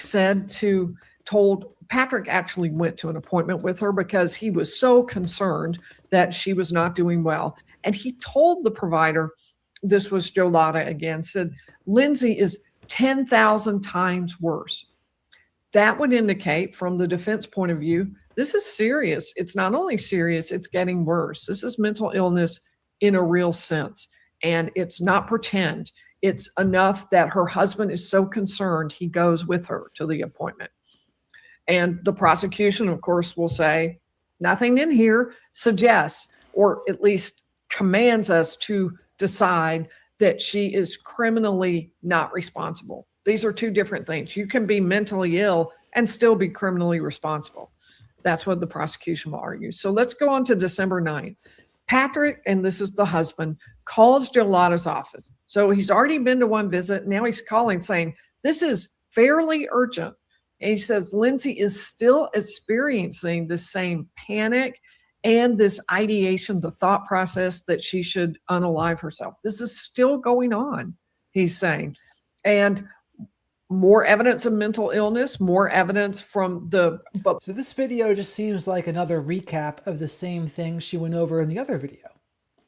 But what I'm looking for is the specific medication breakdown. Chat, if anyone can find me the specific medication breakdown, I've been looking for it. I haven't been able to find it.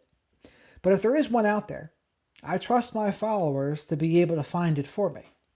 So, but I want to know what she was taking at the same time. I know she was taking 12 to 13 medications over a 4-month period, but I also want to know how many of those was she taking at once. So when she was given Ativan, was she also taking Klonopin? When she was taking Valium, was she also taking Ativan? I don't know, but I would like to know that. It'd be interesting to know. More occasions, the prosecution would say, when there's nothing really all that specific about it. No one seemed to think she needed any kind of hospitalization, and this isn't an excuse for what occurred. December 10th to the 19th, there are more meetings with Dr. Tufts, and the husband tells Dr. Tufts that Lindsay is deeply depressed, considering unaliving. She's had her worst week. Her symptoms are very bad. She's still hearing those command hallucinations telling her what to do. And Lindsay tells the family she had, and this is what we're told, that Lindsay has told the family that she is considering harm, and this time it applies to the children. That is different, though, from anyone in the medical profession hearing about that. As far as I understand, that only extended to the question of what the family knew, not the question of what the medical professionals do. So you can see where this is sort of a double-edged sword. It could cut either way. On the one hand, this is really serious mental illness, and it does suggest it's connected, not just, at least to the postpartum issues, if not all the medication that she's been given. We'll cover that another night. But the Commonwealth is going to say nothing about this suggests unaliving a child. That's just, this isn't even discussed in there. And so, yeah, the most they ever said was harming the kids. And that's what she said to Patrick. Patrick then said that to the doctors. There's a lot more talk about ending her own life, according to these documents. This doesn't prove that she was telling anyone other than Patrick, as he now claims, of any of this serious consideration. And why, the prosecution is going to ask, would she hide that? If this was really a problem, why would she not just tell people? Because she told the family, why would she not tell doctors about it? And the fact that she did tell the family means that the prosecution will probably sort of insinuate. So, by the way, links don't work in the chat, so you have to give the name and the title of the channel. I know all of the meds that were taken, but my point is I want to know what was taken at the same time. Like, what was the actual schedule? Like, that's what I'm looking for.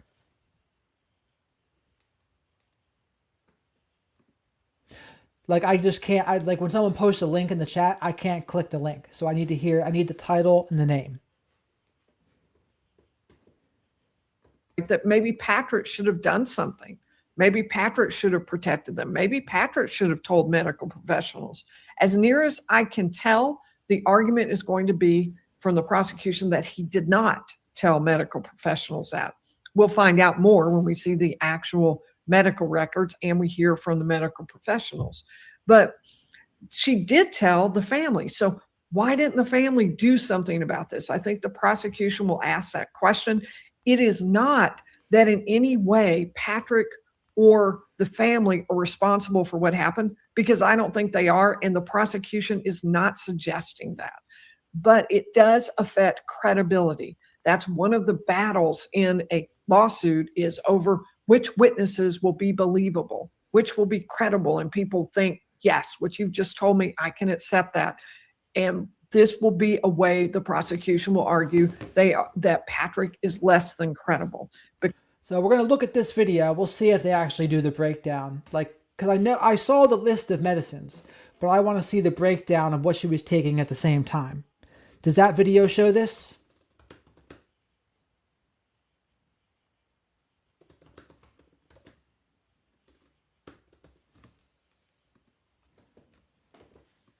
These proceedings are here to see that justice is done. Welcome. And the Lindsay Clancy case.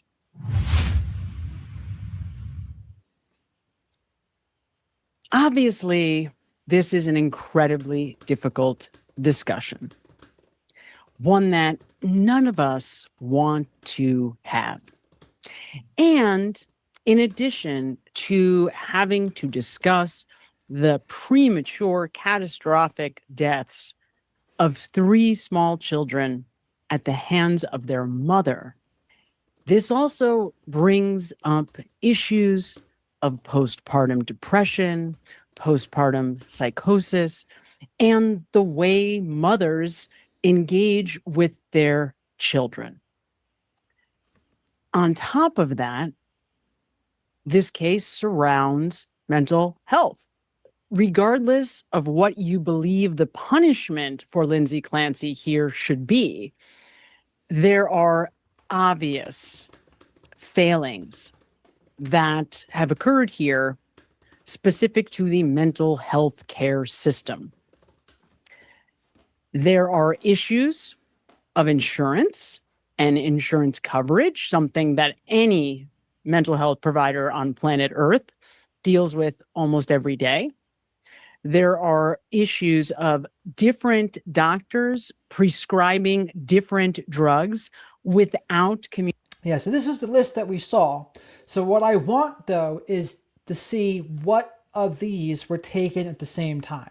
That's what hopefully she says that in this video. Communicating without discussing the situation, discussing the circumstances of the case, without adequately having enough information about what had preceded their assessment, their analysis of... See the list, but see also the list is a little bit deceiving because that's over a 4-month period, but what really matters is what was taken at the same time. What's that look like? That's the important part, because yeah, people start and stop meds all the time, but what was taken at the same time? That's what I want to know. The situation, a problem that is beyond enormous. Then there's medications, which is something that I want to discuss right away before this trial begins, because whether you have ever taken psychiatric medication or not, understanding not only what these medications do, what they are, how they work, how different medications and mixing medications, the effect that that can have, but also a myth that when I seek psychiatric intervention, that by itself is going to fix the situation. Because whether we like it or not, psychiatric interventions can be, and in some cases are, a necessary part of the recovery process. But in my experience, never are the only part of the process. Changing one's behavior, making the effort to engage with the world differently is an incredibly, enormously important part of the recovery process. So expecting to go to a psychiatrist, have them prescribe a cocktail, and that be it, that be the cure-all for whatever's happening to you, is a flawed premise at the onset, before you've even gotten into a psychiatrist's office. And psychiatrists do not explain the medications that they are prescribing. They don't explain the differences between the medications that they are prescribing, and they don't explain how these drugs are working in your brain and in your body and what that means for your experience. Now, this is such an important conversation. So I'm going to try to put this in layman's terms for everybody to understand, because it's so important. And I have now listened to pretty much any video, any article that I can get my hands on regarding the Lindsay Clancy case. And there is one detail that continually gets overlooked. There are discussions about postpartum depression and postpartum psychosis, and we all understand why that would be.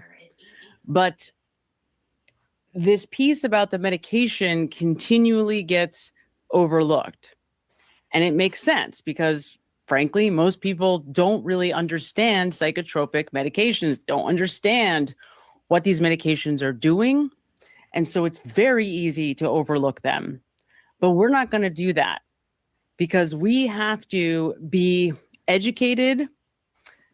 So there's a TikTok video that I'm watching now that shows it. Some of it. Taken from her at 8:18 p.m., the day of the incident, at the social hospital. Doctor explained that therapeutic level of medication is the level that's helpful to a patient but not toxic, and not below the level where the look showed she amitriptyline was an antidepressant. Level unknown.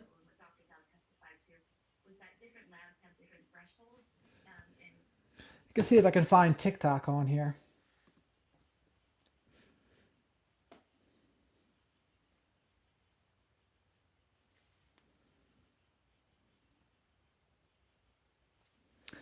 Yeah, but I want to see these medications.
We have to be well informed in order to understand the nuances of this case, because what we're going to hear from the defense are all these words, is all this jargon, is all about mental health, the mental health care system. Now, once again, let me reiterate, I am not making any case one way or the other as to what happened in this case.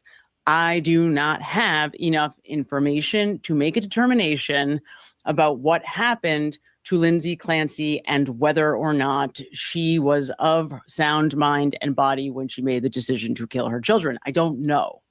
But I want to make sure as we go into this trial that everybody has the correct information about what happened. And in order to do that, we have to understand psychotropic medications, because whether we like it or not, they are a critical part of this story.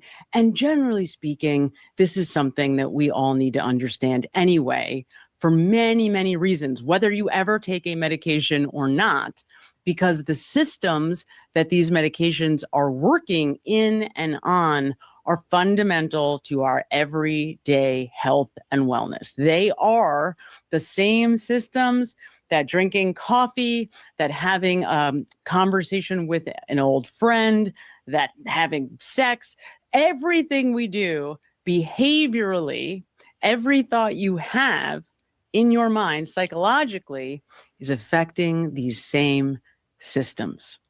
And that is precisely why psychotropic medications are given to people to try to help them to live more comfortably. So psychotropic medications work on neurotransmitters, okay? This is a brain. Estimates vary, but right now the best guess seems to be that our brains contain around 85 billion neurons. The neuron is a nerve cell, and it's the primary functional unit of the nervous system. This is a generic image of a neuron.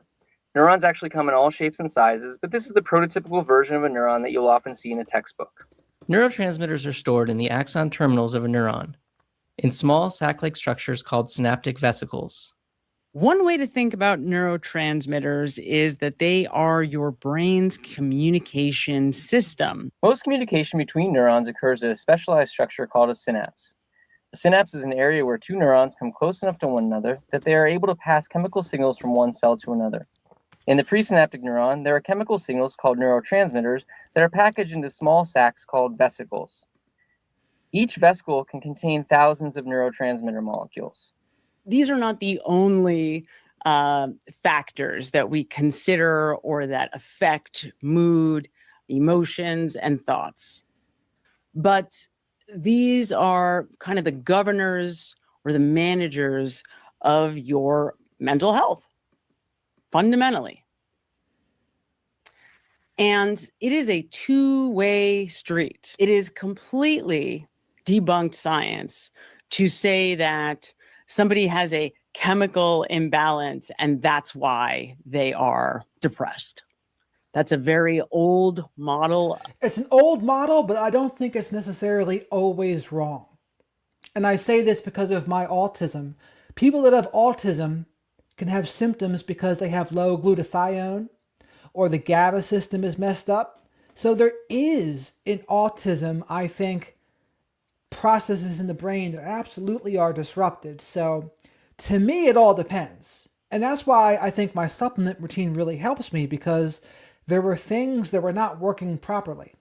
So I always caution people to say, well, for some people, I think there might be some low neurotransmitters going on. I think there might be some low hormones going on. I'm very careful to say it's not across the board just a myth. It's like, maybe for some people, that's not what's going on. But I think for other people, it could absolutely be what is going on. Old way of thinking, and it has been debunked. But it's an easy way. I don't think it has not been completely debunked. I think it's debunked for some people, but that's not true for everyone. I think it just completely depends on what the issue is. For people to try to characterize a very complex system. And that's where that idea or myth comes from. It comes from trying to give a clear understanding of why one person might be suffering from major depressive disorder or bipolar disorder and why somebody else doesn't. Another example, in case you need one, there are no singular genetics, genes that govern bipolar disorder. Let's say that you have a family who have schizophrenia, and that happens. Schizophrenia does appear to have genetic underpinnings. However, it is a combination of genes and stressors. It's a combination, the interplay between genes and reality, behavior, experience. And everything it is a two-way street in every moment, right? We are not automatons that are simply governed by these genes that we have. We also are filtering reality through our experiences, our histories, our version of reality. Everything, including the definitions that each of us give to every word that we ever have learned or uttered, might be different from one person to the next, even ever so slightly. And those ever so slight differences in language understanding change and shift how we see reality. But there are principles, general principles, that govern cellular activity, right? Survival, for example. The drive to survive is the general governor of the whole system. And that's important. Again, how I interpret the world around me has an unimaginable impact on this system. So if I walk into a situation and I interpret it to be a survival threat, whether it is or is not, and of course there are situations like if we walked into, a gun battle for whatever reason, intentionally because we are military or unintentionally, that is going to be a survival threat to almost anyone. But if I've been taught, let's say, since I'm a little kid, that New York City is a very scary place, and to be fair to them, with the reputation that New York City developed in the 70s and 80s, it was a scary place. But then you have somebody like me who's lived and worked in New York City for 25 years almost, and I will not be feeling anxious or a survival threat walking down the street in my neighborhood, right? In fact, it's one of the places I probably feel the safest in the whole world, and that might shock some people.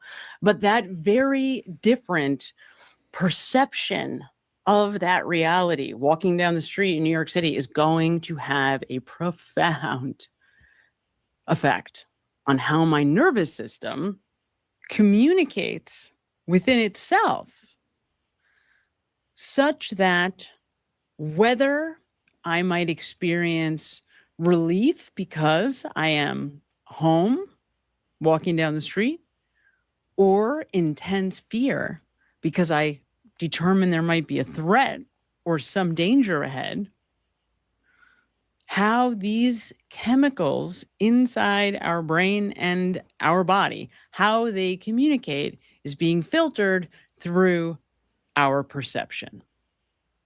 But if I am taking psychotropic medications, these chemicals are being directly impacted in order to try to regulate or force balance inside, to try to help stabilize me so that I'm better equipped to handle whatever's happening outside. And the systems that are ultimately responsible for all of this are these neurotransmitters. And that's why we are talking about this. And these neurotransmitters are dopamine, serotonin, norepinephrine, GABA, and acetylcholine. There are others, but these are the main contributors, the main players, and the main systems that psychotropic medications are functioning in to shape and change how somebody experiences and feels about the world around them. But these drugs work in profoundly different ways. So if we are talking about a drug like a benzodiazepine, Benzodiazepines are a class of drugs named for their chemical structure that are commonly used to Benzodiazepines are GABA A agonists.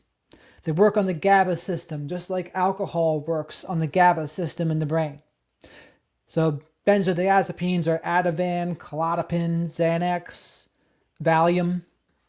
treat anxiety disorders and sleep-related disorders. They include well-known drugs like Valium, Xanax, and Klonopin, but the mechanism by which they all exert their effects is thought to be similar. The sedating and anxiety-reducing effects of benzodiazepines are believed to be attributable to the drug's actions at receptors for the neurotransmitter gamma-aminobutyric acid, or GABA. In particular, benzodiazepines act at a subtype of GABA receptors called the GABA-A receptor. GABA-A receptors that also bind See, it's like I could have made this video. benzodiazepines are sometimes called benzodiazepine receptors. GABA is kind of part of the opposite team. It's the inhibitory messenger. It slows down stuff. It sends the message that it's And they say people with autism have hyperactive like GABA, so they don't have enough of the inhibitory. So that's why they have such anxiety sometimes. So a lot of the, I guess, either more severe autism or Asperger's, they're low in GABA, which is why for me, I take GABA the supplement, and it really helps me. time to wind down. You might note that benzodiazepines, which work in a very similar way as alcohol works in the brain, also works on acetylcholine, which is important for memory formation, memory recall. And so you might notice if you are taking benzodiazepines, you have problems remembering things. You feel a little fuzzy, not clear-headed. Medications that Lindsay Clancy was prescribed and actually appears to have liked being on, as do many people, especially if you have anxiety, because that's what they're for. They are working directly on systems like GABA that govern anxiety. So some of this we went over in that Dr. Joseph video the other day. But like, for example, Valium, Klonopin, Ativan. Which ones of those was she taking at the same time? I don't know. But that's what I want to know. Right? They are slowing down depressed. So in other words, what I want is the daily schedule. So like for some of this time, what was her daily schedule for those 4 months? Like, when did she stop taking things? When did she add things? That would be a fascinating thing. Also to note, there may be no record of that, because unless she recorded it herself, there's no evidence. The only evidence that's left is the toxicology report. So does the toxicology report necessarily accurately reflect everything else? I mean, it's an accurate reflection of what the levels were at that time. But that doesn't say everything. That doesn't say, well, were you taking things as prescribed before? Were you taking more of maybe benzos? You mentioned that you were dependent on the benzos for sleep. Does that mean you were taking more of them? I don't know. The central nervous system. Now, here's the thing. If I'm taking a lot of benzodiazepines, and we see here that Lindsay Clancy was prescribed different types of benzodiazepines. So I think Song Bits, that's what we're going to discover, that we don't know the schedule yet. And maybe it will come out at the trial. Maybe they'll pull out whatever records they have that is the closest to the truth. And maybe we'll see then. But somehow, I don't know if it's even available right now. They certainly can make you feel pretty numb after a while. It could be like walking around in kind of a daze, kind of a haze, lethargic. You might feel... I think the only toxicology report she did was on the days of the killings. Like, that's the toxicology report they did. Oh, let's see what's in your system now. Now that it's too late. Now we'll do it. But before that, were they doing it? Here's the thing. I don't think they were treating her like an addict. Like, if you were an addict, they would be drug testing you. They would be making sure you're not displaying drug-seeking behavior. They would do that then. But I don't think they were treating her like that. If anything, they were kind of treating her the opposite. Like, kind of like dismissively, really. Dismissively, acting like she's totally fine to be taking all of these things. We trust her. But despite all the evidence to the contrary, I think they should have thought, well, what we're doing doesn't seem to be working. What she's telling us is it's not working. Her husband's telling us she actually seems worse after she's been taking all of these medicines. And wouldn't that be your cue to say, yeah, maybe we should pump the brakes here and see what's going on? Apparently not. Apparently that's not what they did. Certainly less anxious, but every one of these drugs has what we call. So B gave us the 7 at the end here of the last day of the toxicology report. Diazepam, Valium, lorazepam, Ativan, Lamictal's mood stabilizer, Valium, Ativan, benzos, Seroquel, Remeron, amitriptyline, trazodone, so sleep medications, antidepressants. Basically, there's no reason to be on Ativan and Valium. In rare cases, I've seen it, but it's also ridiculous at the same time. So, and again, we don't know if she was prescribed all of those at that time or just had them from previously and then just abused them on that day. We don't really know. Because I've heard some people say she was only prescribed 3 at the time of the death. Now, I don't know if that's accurate though. But what you were prescribed and what's actually in your system can be 2 different things, because not all medications leave instantly. The half-life, especially if you've built it up in your system a little bit, it can take a little bit of time for those medicines to be out. Now, I think when the video I was watching, it said a lot of these were at the therapeutic dose, but the problem is the therapeutic dose of all of these at the same time. That's a lot. It's a lot to be taking. Side effects, but they're not really side effects. They're primary effects. They're just not the targeted effect. So if I'm taking a drug for anxiety and I just don't want to feel anxious, well, unfortunately, it's very difficult to do, because every time you take a drug that affects the central nervous system, it's going to have an effect on all the other things that the central nervous system governs, like heart rate, your breathing, your everything, hunger, peeing, pooping, everything. So that's kind of the trade-off, right? All of these drugs are going to do that to different degrees, but there's a distinct difference between how a central nervous system depressant like a benzodiazepine works versus an SSRI, or a drug that is designed to not have such a kind of profound and immediate impact on your mood and everything else. And people generally like that feeling, at least in the short term, because it does bring relief from anxiety. But if you keep taking it, then certainly you're going to experience memory challenges, you're going to feel foggy, and you're going to feel less emotional across the board. Serotonin is the kind of feel okay neurotransmitter. We call it the awe and wonder neurotransmitter, right?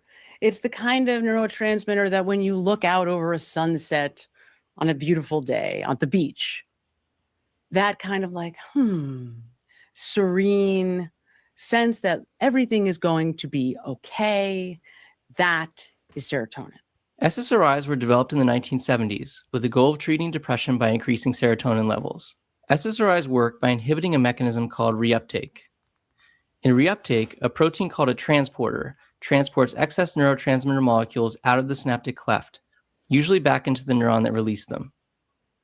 SSRIs inhibit the reuptake of serotonin. By inhibiting the removal of serotonin from the synaptic cleft, this causes levels of serotonin in the synaptic cleft to rise. These increases in serotonin levels have been hypothesized to be the mechanism by which SSRIs can treat the symptoms of depression. There are reasons now, however, to believe that there must be more to the mechanism of SSRIs than just changing serotonin levels. For example, when someone begins taking an SSRI, they generally have to wait about 4 weeks before their symptoms improve. Evidence suggests, however, that their serotonin levels rise as quickly as within an hour after taking the medication. Thus, it seems likely that SSRIs may affect serotonin levels, which then leads to other effects that influence the symptoms of depression. Therefore, it's probable that more than serotonin levels must be changed for SSRIs to work. Now, when we look at the medications that Lindsay Clancy was prescribed, we see many attempts to shift and change and alter serotonin levels. Big time. In fact, the majority of the antidepressant medication that she was given was designed to do just that. Norepinephrine is the alert response. Like, right? Is there a threat? That's the hypervigilance. That's what I was talking about. If you're somebody who has never been to New York City and you've been told your whole life it's this terrifying and scary place, you're going to be filled with norepinephrine, like on alert, right? And obviously, if you're somebody who's prone to anxiety, you're going to be experiencing that a lot. So this is your stress system. And then there is a whole laundry list of side effects from activating too much norepinephrine. Let me also say that all of these chemicals are necessary for just normal daily functioning. We need all of them. And we use all of them all the time. Right? That's why it's the fundamental neurotransmitter involved with things like benzodiazepines, because it says chill system, right? It inhibits norepinephrine. It says, no, thanks, buddy, we're good. Now, I'm not going to go through every single one of these because I don't want to bore you to death.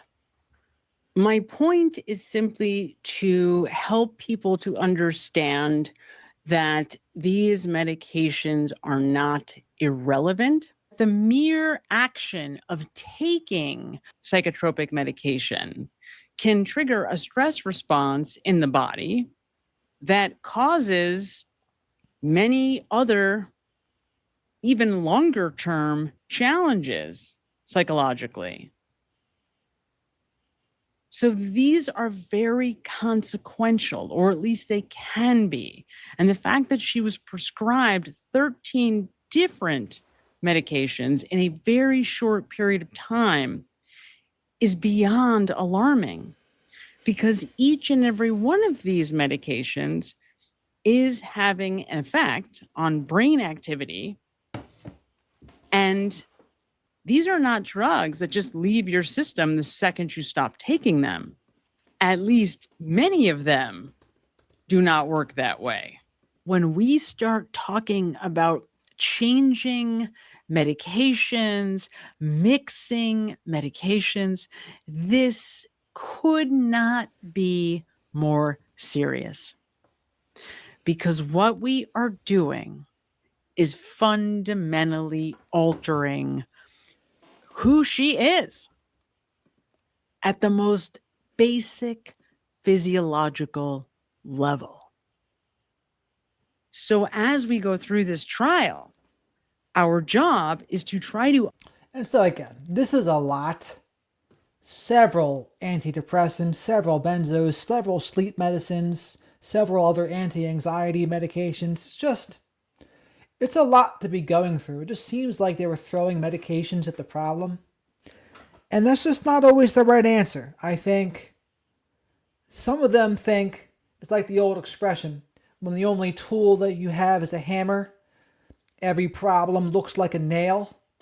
And that's kind of, I think, what nurse practitioners and psychiatrists may struggle from. Their biggest tool is medicines. And so every problem they think, well, medicine. Medicine's the answer. And it's like, well, actually, counseling. Counseling and therapy. Going for a walk. Some of the simpler things can actually be some of the most effective things. And I can hear people already sneering at taking a walk. But it's like, well, you know what? It gets the activity going. Even things like meditation. Now, granted, they'll say, of course, you're not going to be able to meditate in that state. And I won't argue that. But going for a walk or a swim, I mean, releasing some endorphins, I mean, could it possibly hurt? I don't think so. So why not try some of those things? But instead, those doctors would sneer and say, no, we need to do things like these medicines. And it's like, well, guess what? Sometimes these medicines cause more trouble than good. They cause more harm than good sometimes. So what is so bad about going for a walk? What is so bad about more counseling instead? And perhaps seeing her for longer than 17 minutes. How about that? Think about that for a minute. That doctor was seeing her for 17 minutes. Considering the catastrophe, the crisis, I should call it, the crisis that she was in, that only warranted 17 minutes of time? That's absurd. That's careless and absurd. Those two people, not Dr. Tufts and that other name. What the hell was that other name again? They're on my list. Shadow said, they're on the list. Understand what has gone on here from a psychiatric perspective for this period of time. Also, they don't want to mention this song bits, but going for a walk 60 minutes a day, I think they've had studies that say that's just as beneficial as an SSRI over time. I know there's been studies that say meditation for 20 minutes a day has the same brain activity as an SSRI over a couple months of time. I do know that's a fact, but I have a feeling they wouldn't act like it was. They'd be like, meditation, screw that. And hell, I'm not even against psychedelic therapy. Now, here's the thing. When someone's experiencing what she was talking about, Lindsay, intrusive thoughts, wanting to harm herself or her kids, that is not the person to be giving psychedelics to, because you don't know which way it's going to go. It could either go great, and she's cured, or not cured, but improved, or it can go completely the other direction, and it goes off the rails even more. All right, so I wouldn't recommend psychedelics in that case. But walking, I feel safe. Dr. Jared feels safe prescribing walking, getting out in nature. What do you think? Really, the period of maybe, 2 to 4 years before this incident happens. This period of time where she is seeking mental health treatment and being prescribed multiple 13 different medications, each one having an effect. Now, we have to look at the... So Kathy says that she was taking 4 on the day of the killing. But nobody knows which 4. That's also a problem, right? How don't they know? Details, because the devil in this case is going to be in the details. We like to oversimplify. We love to oversimplify. We want to oversimplify. We want to give her a diagnosis and say this is what was going on. But it's never that simple. And for a person to be driven to this extent, to this degree, someone who used to have a functioning life, we have to really look at the details. And that is what we're going to do more of now. And I also want to point out something that is never discussed or not nearly enough. And that is the fundamental ways that a woman's brain is altered after giving birth to a child.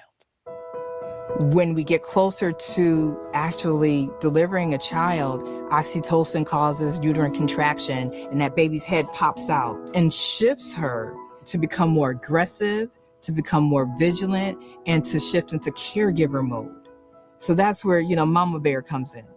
Once you deliver, then you enter the fourth trimester, another set of hormonal challenges, which sometimes I think is even harder than during pregnancy. Once you deliver your beautiful baby and you deliver your placenta, which is producing a lot of these hormones, your hormones go from sky high down to almost zero. So it's very common for women to go through pregnancy and delivery and then to have a preview of coming attractions in perimenopause. There's some of us who are quite vulnerable to having such low hormone levels. You can't say the word that's on the tip of your tongue. You can't multitask. The brains of women who go through pregnancy, after pregnancy, actually experience some sort of remodeling. In a way, it's a little bit like what happens during puberty, that your brain is pruning, it's discarding neurons. My thoughts on the husband are, I don't think he'll be held criminally responsible in any way. That's not going to happen. I do think he should have known better, though. I think they should have had him removed her from the kids, or removed the kids from her, especially after what she told him. But does that mean he's criminally responsible? I don't think so. I think he just made a mistake, though. I think he made a mistake trusting his wife in that situation. And synapses that it no longer needs. We're not losing our brains, we're just optimizing. We're getting rid of things and information that we no longer need to make room for all the demands and all the things that we're going to have to take on as new moms. And now we add hormones into the mix, which are very significant. She wasn't diagnosed with postpartum depression or postpartum psychosis, officially. That one doctor she had said was diagnosed with major depressive or maybe a bipolar, but nowhere did they diagnose her with postpartum depression or psychosis.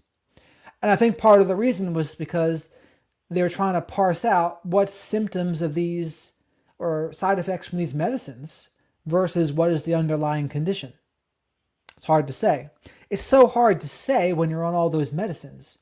Another problem, it's hard to establish the baseline when there's so many. And have direct influence over these neurochemicals that also affect. Yeah, and just because she wasn't officially diagnosed doesn't mean she didn't have it. It just means that she wasn't officially diagnosed. Affect mood, emotions. I remember when I was pregnant, I would see the most benign, silly commercial and just be weeping watching the commercial for no reason. It just made me cry, right? I was very, very sensitive while I was pregnant. And all of us know, anyone who's ever had a child understands the crazy ups and downs, not only of pregnancy, but of that period right after giving birth. It is insane. I will never forget being in the hospital, having just given birth, and every thought in my head was drowned out by one thought and one thought only, and that was, where is the baby? How is the baby? Where's the baby? Baby, baby, baby, baby, baby. That was it. Nothing else existed in the world. It was like nothing ever existed before her, which is probably why she very much feels that way still at 12 years old. But again, that's a feeling that most moms, I think, can identify with in some form or fashion. So we are forever altered by having a child. Each time, by the way. And very importantly, these are the systems that govern normal functioning, normal daily life, normal daily life experiences. But they are not independently working. They are not, we're not automatons that they just tell us what to do and we just do it. That's not how this goes. It's a two-way street. Now, what makes this woman interesting is she has some experience with this, right? She's been a mother. She's experienced some of the stuff, been on some of these medicines. Good. It's good to have her perspective here.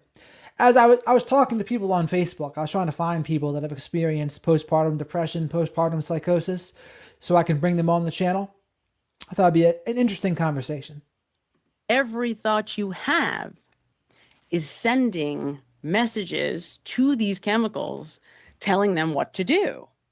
Again, if I'm telling these systems that there is a threat because there's a reason to feel scared, they're going to go into action. They're not going to stop and independently assess whether that's legitimate. They're not going to say, is Sam just being paranoid or is there really a threat? No, they're just going to take us at our word.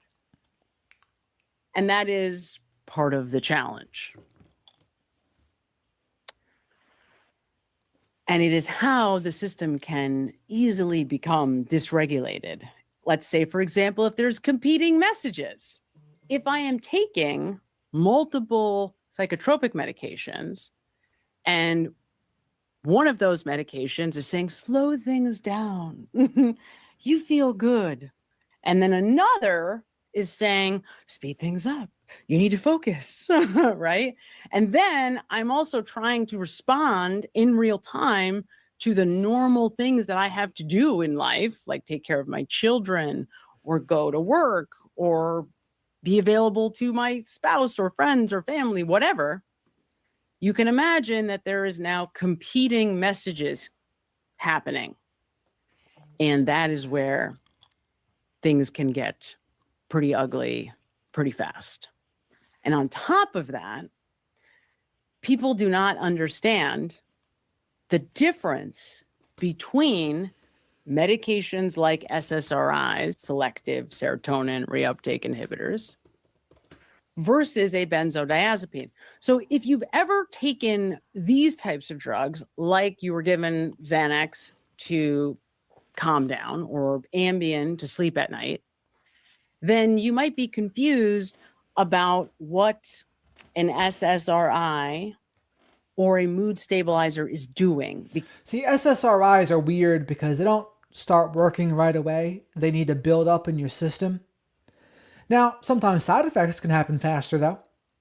But it's not like a drug of abuse. There's a reason why most SSRIs would not be considered a drug of abuse.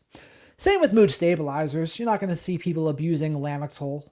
You might try with a Zyprexa or Seroquel, but I feel like the only thing that would happen is you'd get really tired.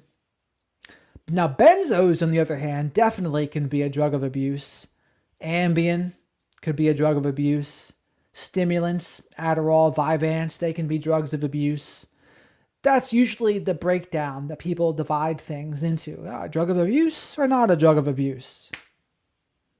Because they do not work the same way. Tragically, there is a lot of ignorance and confusion about psychiatric medication. Well, I'll see if I can make sense of this. What part don't you think made sense, Songbits? This part makes sense. The narcotics, these are drugs of abuse. And also these are narcotics. Also drugs of abuse. And then the psych meds are the things that don't work instantly. So things that need to build up in your system. The SSRIs, antipsychotics, things like that. Many people believe that all drugs are bad or all drugs are the same. And if you've ever taken a drug like a benzodiazepine or a drug like an amphetamine, drugs that are used in psychiatry in very specific and acute situations.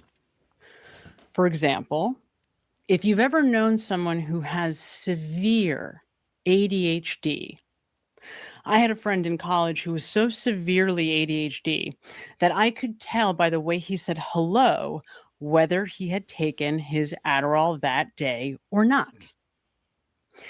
And there is an extremely distinct difference between what we might consider the normal, standard degree of anxiety and depression that everybody experiences to some degree, and extreme mental illness. And if you don't know anybody who suffers from extreme mental illness, then it's easy to really use your own experience as a reference point and assume that, oh, mental illness isn't really a thing, or most people are like me, and therefore there couldn't possibly be a scenario where giving somebody Adderall or an amphetamine, a nervous system stimulant. Well, here's the thing, right? People have different brain chemistries. People that take Adderall, Vyvanse, other stimulants, Ritalin, if someone has ADHD, it can calm them down and help them focus. Now, they can be really stimulatory, though, for people that don't need them because their brain chemistry is different. In the drug world, we would break people down into two categories: the opiate people and the stimulant people. The stimulant people, they liked meth, crack, coke, Adderall, that kind of stuff. The opiate people liked the opiates, Oxycontin, methadone, heroin, etc. Now, there's also a psychedelic crowd. That's different. Weed smokers, that's different. Then you see some people that like booze and cocaine. So booze is a downer. But, it can be sometimes stimulatory in the beginning. Drink some hard liquor. Yeah, it gets stimulatory. But booze and cocaine, that's another common mixture. Booze and Adderall, another common mixture. Now, booze and Klonopin, the Klonopin makes the alcohol work more, which that's why people often black out when they mix benzos with alcohol. Double GABA A agonist action, and then people would time travel, as I would call it. And you wake up a few days later like, oh my God, what the hell happened? Could be therapeutic, and nothing could be farther from the truth if you are a professional who sees how extreme mental illness can be and how dysregulated people with severe mental health challenges can become. However, because of these medications, it can be confusing for people to understand what these other psych meds do. And they could not be more distinctly different. The key distinction is that medications that are antidepressants, antipsychotics, mood stabilizers, these are designed to force regulation, stability, and balance internally. Really, it's about predictability. That's why it's so important that people take their psych meds at the same times every day, or approximately so, because the goal is to help create stability internally so that somebody is more capable of being present and engaged in their life successfully. And we're trying to do this with as little disruption to one's normal functioning as possible.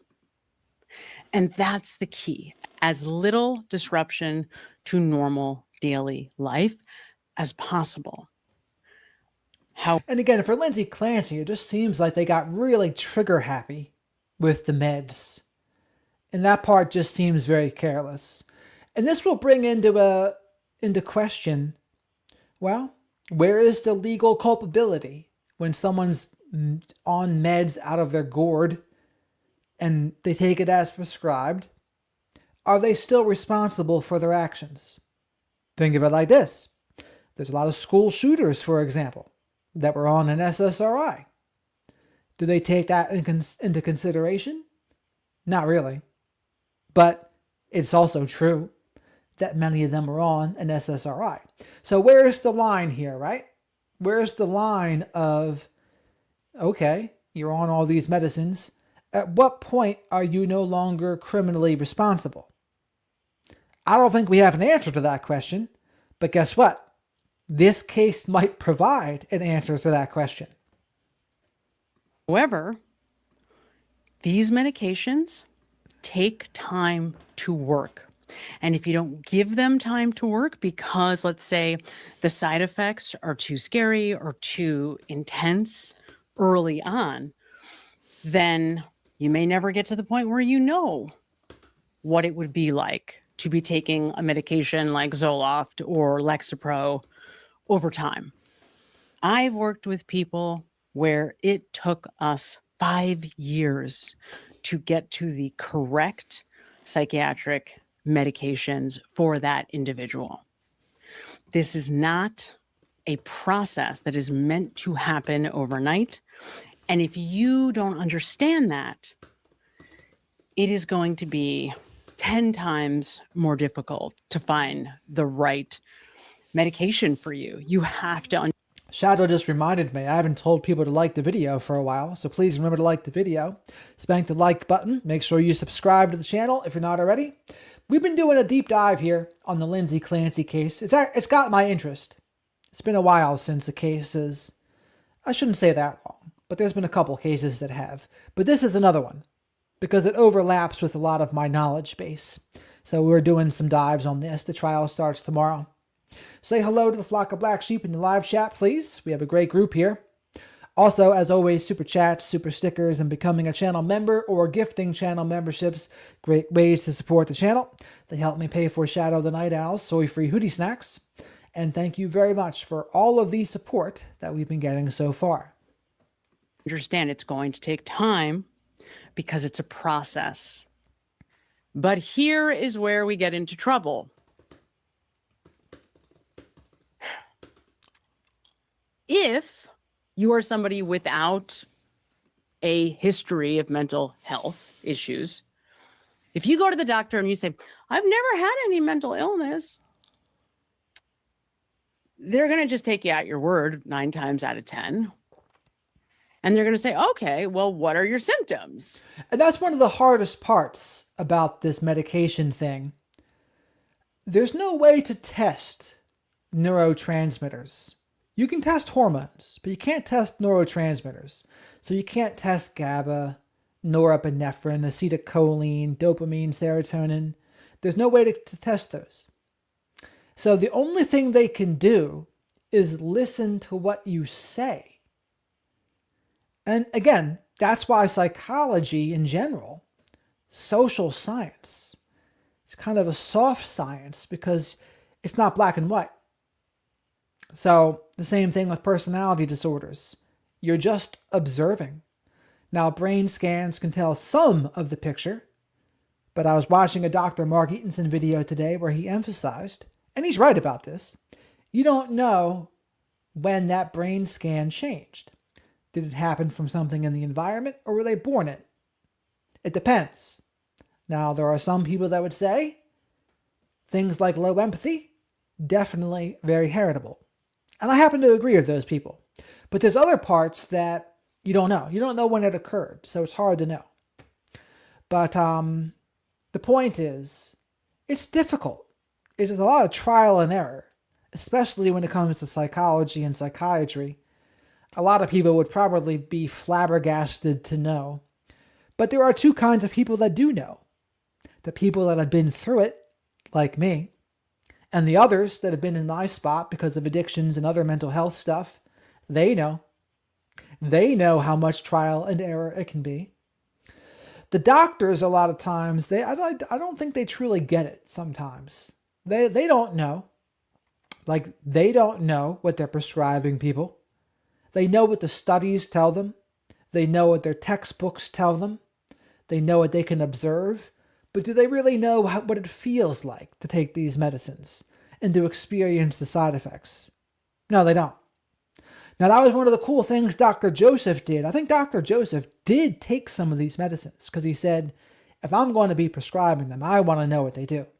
So to me, I thought that was a very admirable thing of Dr. Joseph to do. I gave him a round of applause for that.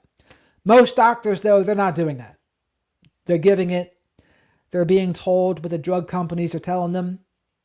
And you better believe they're being told lies in a lot of cases. For example, psychiatrist told me, oh, there's no withdrawal from Suboxone. That's a bunch of bullshit, because there's horrible withdrawal from Suboxone. But the drug reps told them, no, there's no withdrawal from this. It's a partial agonist. There's going to be no withdrawal. But guess what? There was. So that's just one example. There's tons of other examples like that too. So you always have to do your due diligence. And this is where I would say you are the expert on yourself. Like, you know what you're feeling. So keep that in mind too.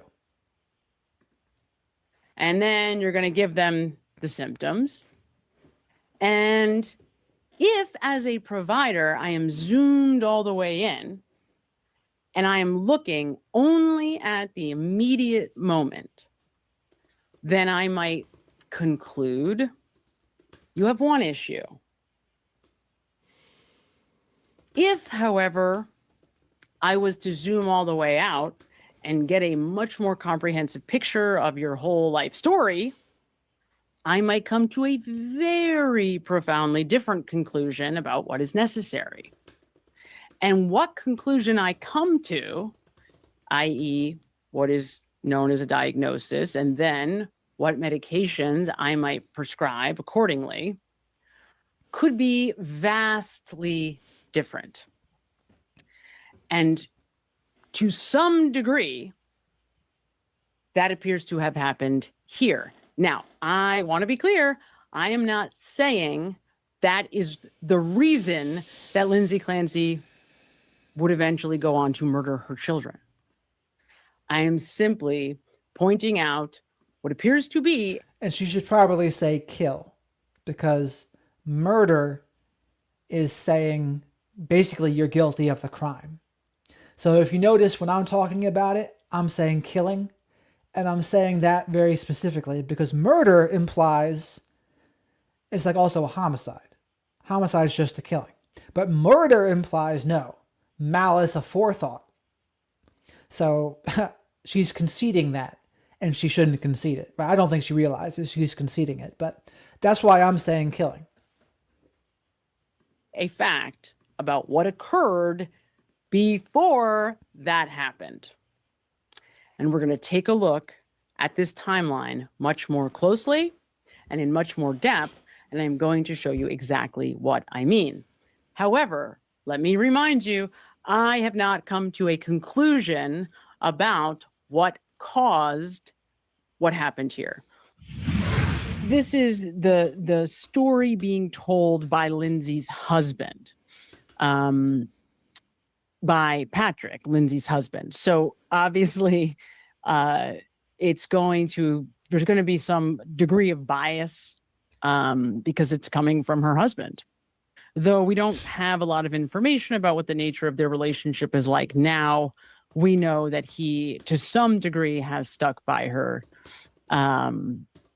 after the death of his children. Remember, I'm not an expert on this case. But from what I have been able to extrapolate, trying to get as much information as I can in preparation to discuss it, is that there were signs that Lindsay had potentially experienced mental health struggles prior to the birth of her children. However, because she was successful, she had a good job as a nurse at a prestigious hospital. She went to a good school, did well all through school, apparently was very high achieving throughout her whole life, married what seems to be a very solid guy, and had this desire to create this perfect little life together. Despite that appearance and what comes with how we think about that type of life, there were signs that Lindsay had mental health challenges before. And I can't say more than that until I get more information, but I want to just put that out there. So, December 24th, 2017, their child, Cora. So mental health issues before. I think I'd heard that. It's interesting. Was born. Their oldest was born. September 30th, 2019, Dawson, their second child, was born. In the lawsuit, it states that 2 months after the birth of her son, Dawson, she was offered Zoloft by a psychiatrist, but declined due to concerns about breastfeeding. So right off the bat, I have questions about the prescription medication that is being suggested.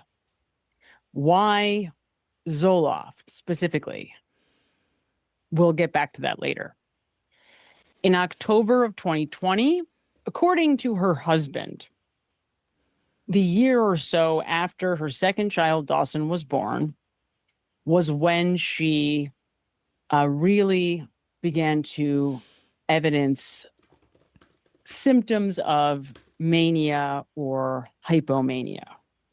Following the birth of Dawson, she had an episode of decluttering to simplify her life, obsessively cleaning and discarding items. She was experienced what appeared to be hypomanic or manic symptoms that we would attribute. And that's the thing. I mean, considering how it wound up, do you think no meds would have been worse than how it wound up? I have a hard time thinking it would have been. So, knowing that, and despite their preconceived notions about medicines and how helpful they can be, I would say sometimes the negative effects of no meds are better than the negative effects with meds. I know, shocking theory, but I think that is true. Okay, experience the negatives of no meds. If all she was doing was getting worse while taking meds, maybe that means it's time to stop. Maybe it was more manageable before. Maybe. To mania, or what we see typically with mania, manic episodes. Reporting she felt amazingly on top of things, that she felt some kind of internal pressure to be active, that she felt good, but needed to be constantly moving, doing things, right? Which we would typically associate with mania or hypomania. Now, I didn't mention dopamine in our discussion earlier, but it should be noted that dopamine would be the neurochemical responsible for motivation. So things like Adderall, Vyvanse, Ritalin, they interact with the dopamine system. And people misunderstand dopamine. They think that it's the feel-good neurochemical. It's not. It is the reward neurochemical, which only means that it is what is released in order to get us to do something again. Whether it's... So when you achieve goals, for example, dopamine is released. It's, eating after we eat a nice meal, having sex, or even just completing a task. Dopamine is critical for motivation and to get up and go. So when people are experiencing mania, you might associate that with dopamine. Okay, and then a few years later, their littlest child, Callan, was born. And Lindsay repeatedly told Patrick how happy she was and how much she loved their new baby. She was enthusiastic and energetic. And June 23rd, 2022, the 4 weeks postpartum mark, according to Patrick's lawsuit, Lindsay had no symptoms at this time. and was not able to receive a postpartum specifier for any diagnosis because the symptoms were not present at this point. This may turn out to be a really important point that we want to put a pin in for later. In the lawsuit, though, Patrick is alleging that she was experiencing hypomania. Certainly seems true. She's running a 5K race, right? A few months after the baby is born. I think I had also seen that she did have a bit of an obsession with weight loss and with, losing weight after the children were born. September 2022, there's some discrepancies about, Lindsay's mental health. Was she depressed? Was she not depressed? September 2022, Lindsay begins to experience stress, anxiety, and meets with a psychiatrist at Tufts University. She is diagnosed with generalized anxiety disorder and chronic adjustment disorder with depressed mood. Very interesting. Chronic here just means ongoing. So it doesn't matter if it's a specifier used. So generalized anxiety, stress anxiety, and chronic adjustment disorder with depression. And honestly, look at this. The initial symptoms seem way less severe than what we were reading in December and January, do they not? What we were reading in October through January were night and day worse than this. So, makes you wonder. With her, it seems like she had a lot of bad interactions with these drugs. Now, and that's not even to say everyone will have a bad interaction. Some people won't. Some people will tolerate some things very well. But everyone's different, and that's the tricky part. In the latest edition of the DSM, it just means, it's something that she was perpetually experiencing. And it's interesting that it's framed as an adjustment disorder. I mean, that's very interesting. We'll get back to that. But an adjustment disorder basically means that somebody's there's like a lack of willingness to accept the need to re-participate in life, right? Job, work, parenting, like just to be in the flow of what most of us consider to be the normal routine of life. And right at this time, Lindsay is supposed to return to work, but you see where the adjustment disorder is coming from, because the doctor at Tufts recognizes that she's not ready to go back to work. That's what the adjustment disorder is. The doctor at Tufts is calculating with this diagnostic picture that the problem that Lindsay is having is she is so flipped out about going back to work and not being ready to go back to work that she's experiencing overwhelming anxiety and depression. That is what this diagnostic picture speaks to. And honestly, why not give her some counseling at that point first? I mean, Shadow and I are big advocates of counseling first, for the very most part, with some exceptions. But give her some counseling. Let her talk through it. Do some CBT. Why not? Tell her to go for some walks. Why not? Try that first. I think heavy-duty medicines do not always need to be the first option. So look at this. Right away, it seems like, though, Zoloft. That's what it says. If I saw this and we go back in time to what is going on in Lindsay's life, what we see is she's supposed to go back to work. And so the doctor here is saying, oh, well, obviously the anxiety is coming from the lack of desire or unwillingness to return to work. Again, if I zoom all the way in and I only look at what's happening in the immediate sense during this time, makes sense, right?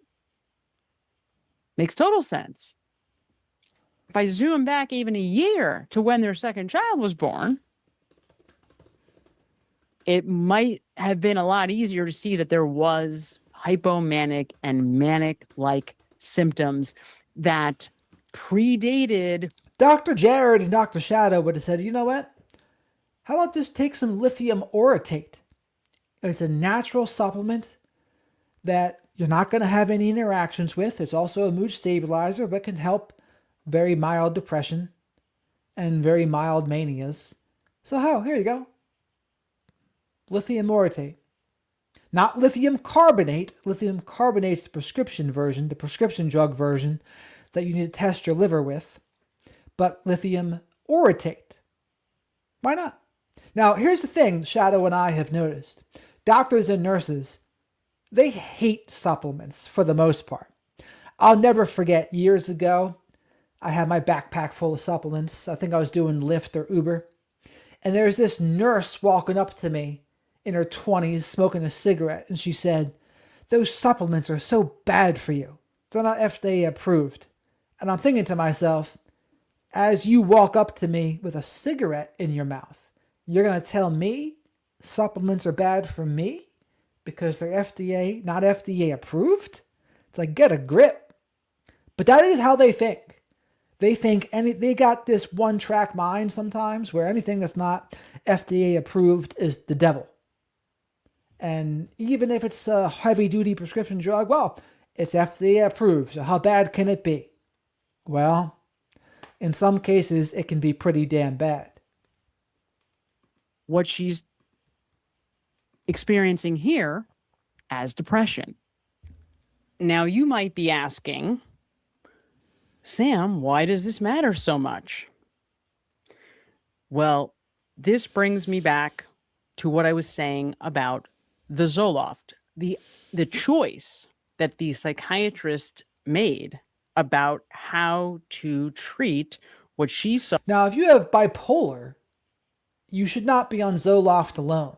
That's a case where you need a mood stabilizer or antipsychotic, because Zoloft would put you at risk for manias or rapid cycling between manias and depressions. This is common knowledge, by the way. Like, this is something that I know. The doctors clearly should know this too. As anxiety and depressed mood due to the fact that... So read about, because of the risk of triggering mania, medical guidelines such as those from NAMI emphasize that Zoloft should never be used as the sole treatment for bipolar disorder. Correct. She was having to go back to work.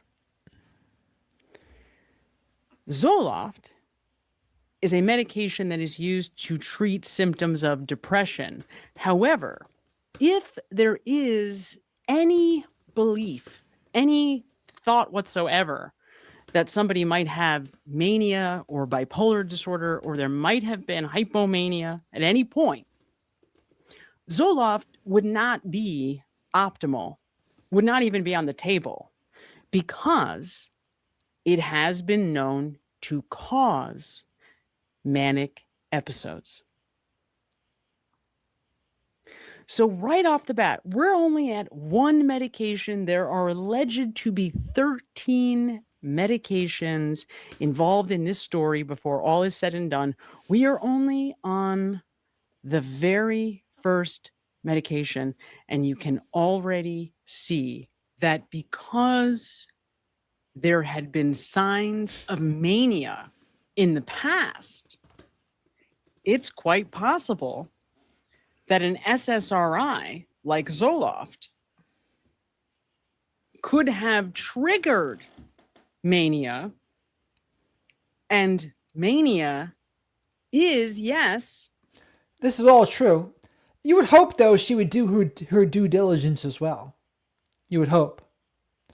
That's not to blame her, but, you know, when you're going to put something in your body, I wouldn't blindly trust what the doctors are telling me. I would want to look into it myself. On the psychotic disorder spectrum. So we are only one medication into this story, one medication, and already we are in very serious trouble. It is the defense counselor's duty to protect the rights of the individual, as it is the prosecution's duty to uphold and defend the laws of the state. Justice for all. Only we have a problem here. I live inside my own world of make-believe. All right, I guess that's over. I like her, though. I'll invite her on the show, Song Bits. Would you like that? Now we're at the 3-hour mark here. It's about time to wrap it up. So that's interesting, though. That Zoloft was the first medicine, and it caused all sorts of issues. I was on Zoloft for a week about 20 years ago. I hated it. Another one of the reasons I thought I was bipolar 2 or something. But that wasn't the case. But, you know, if you're having terrible side effects from Zoloft, you shouldn't be taking it. I would say you need something else. Or try different SSRI. But if you're having bipolar, you need to also be taking that mood stabilizer or antipsychotic. Again, this is freaking Psychiatry 101. So, I don't know what they told themselves to miss it, but it seems like they told themselves something. And I'm talking about the doctors.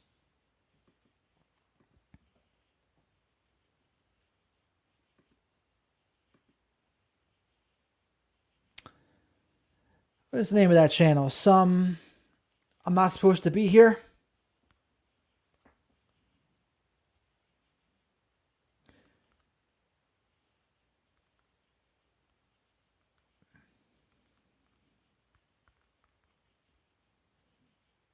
The frick.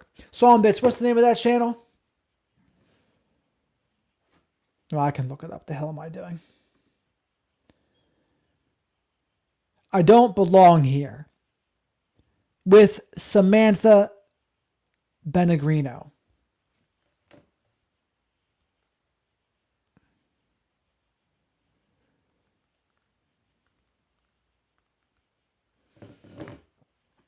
I don't know if I approve of her name. I don't belong here. But you could say, Samantha, you could belong to the flock of black sheep. How about that?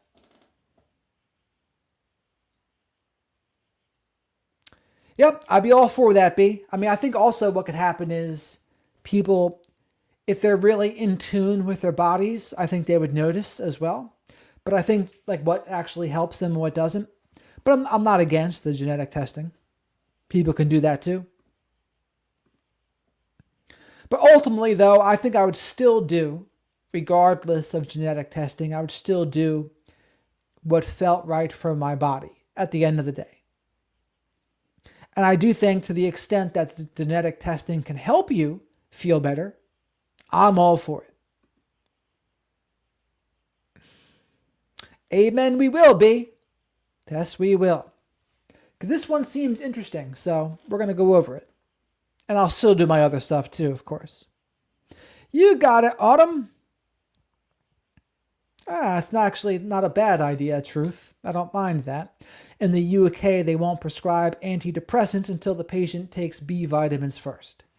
Yeah, so they're basically saying, before we prescribe you an antidepressant, let's make sure you're just not B vitamin deficient. Fair enough. Fair enough. All right, when did that happen, Miss Kim? Miss Kim says 2 deceased, 5 injured in Seattle Center mass shooting at food fair. Did that just happen? Or did that happen earlier today? Goodness gracious.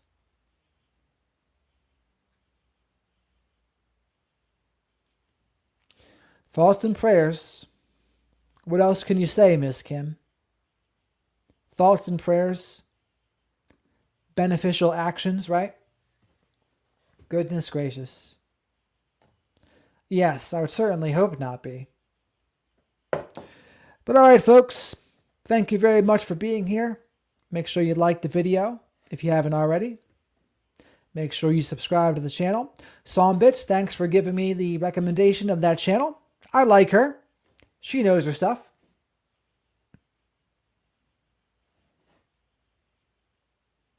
I could see that, Truth. I could definitely see that. But Miss Kim, thank you for modding. Livin, Songbits, Laura, who's no longer here, thank you for modding, everyone. Dana, thanks for being here. It's always great to see you. Chatty Kathy, Wendy, Jackie, D. At least we got the 50, D. It should be the bare minimum, but we'll take it for today.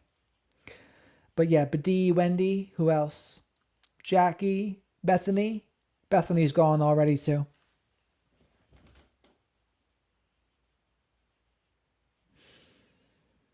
We'll send some good vibes their way, Miss Kim. As always, Miss Kim, thanks for modding too.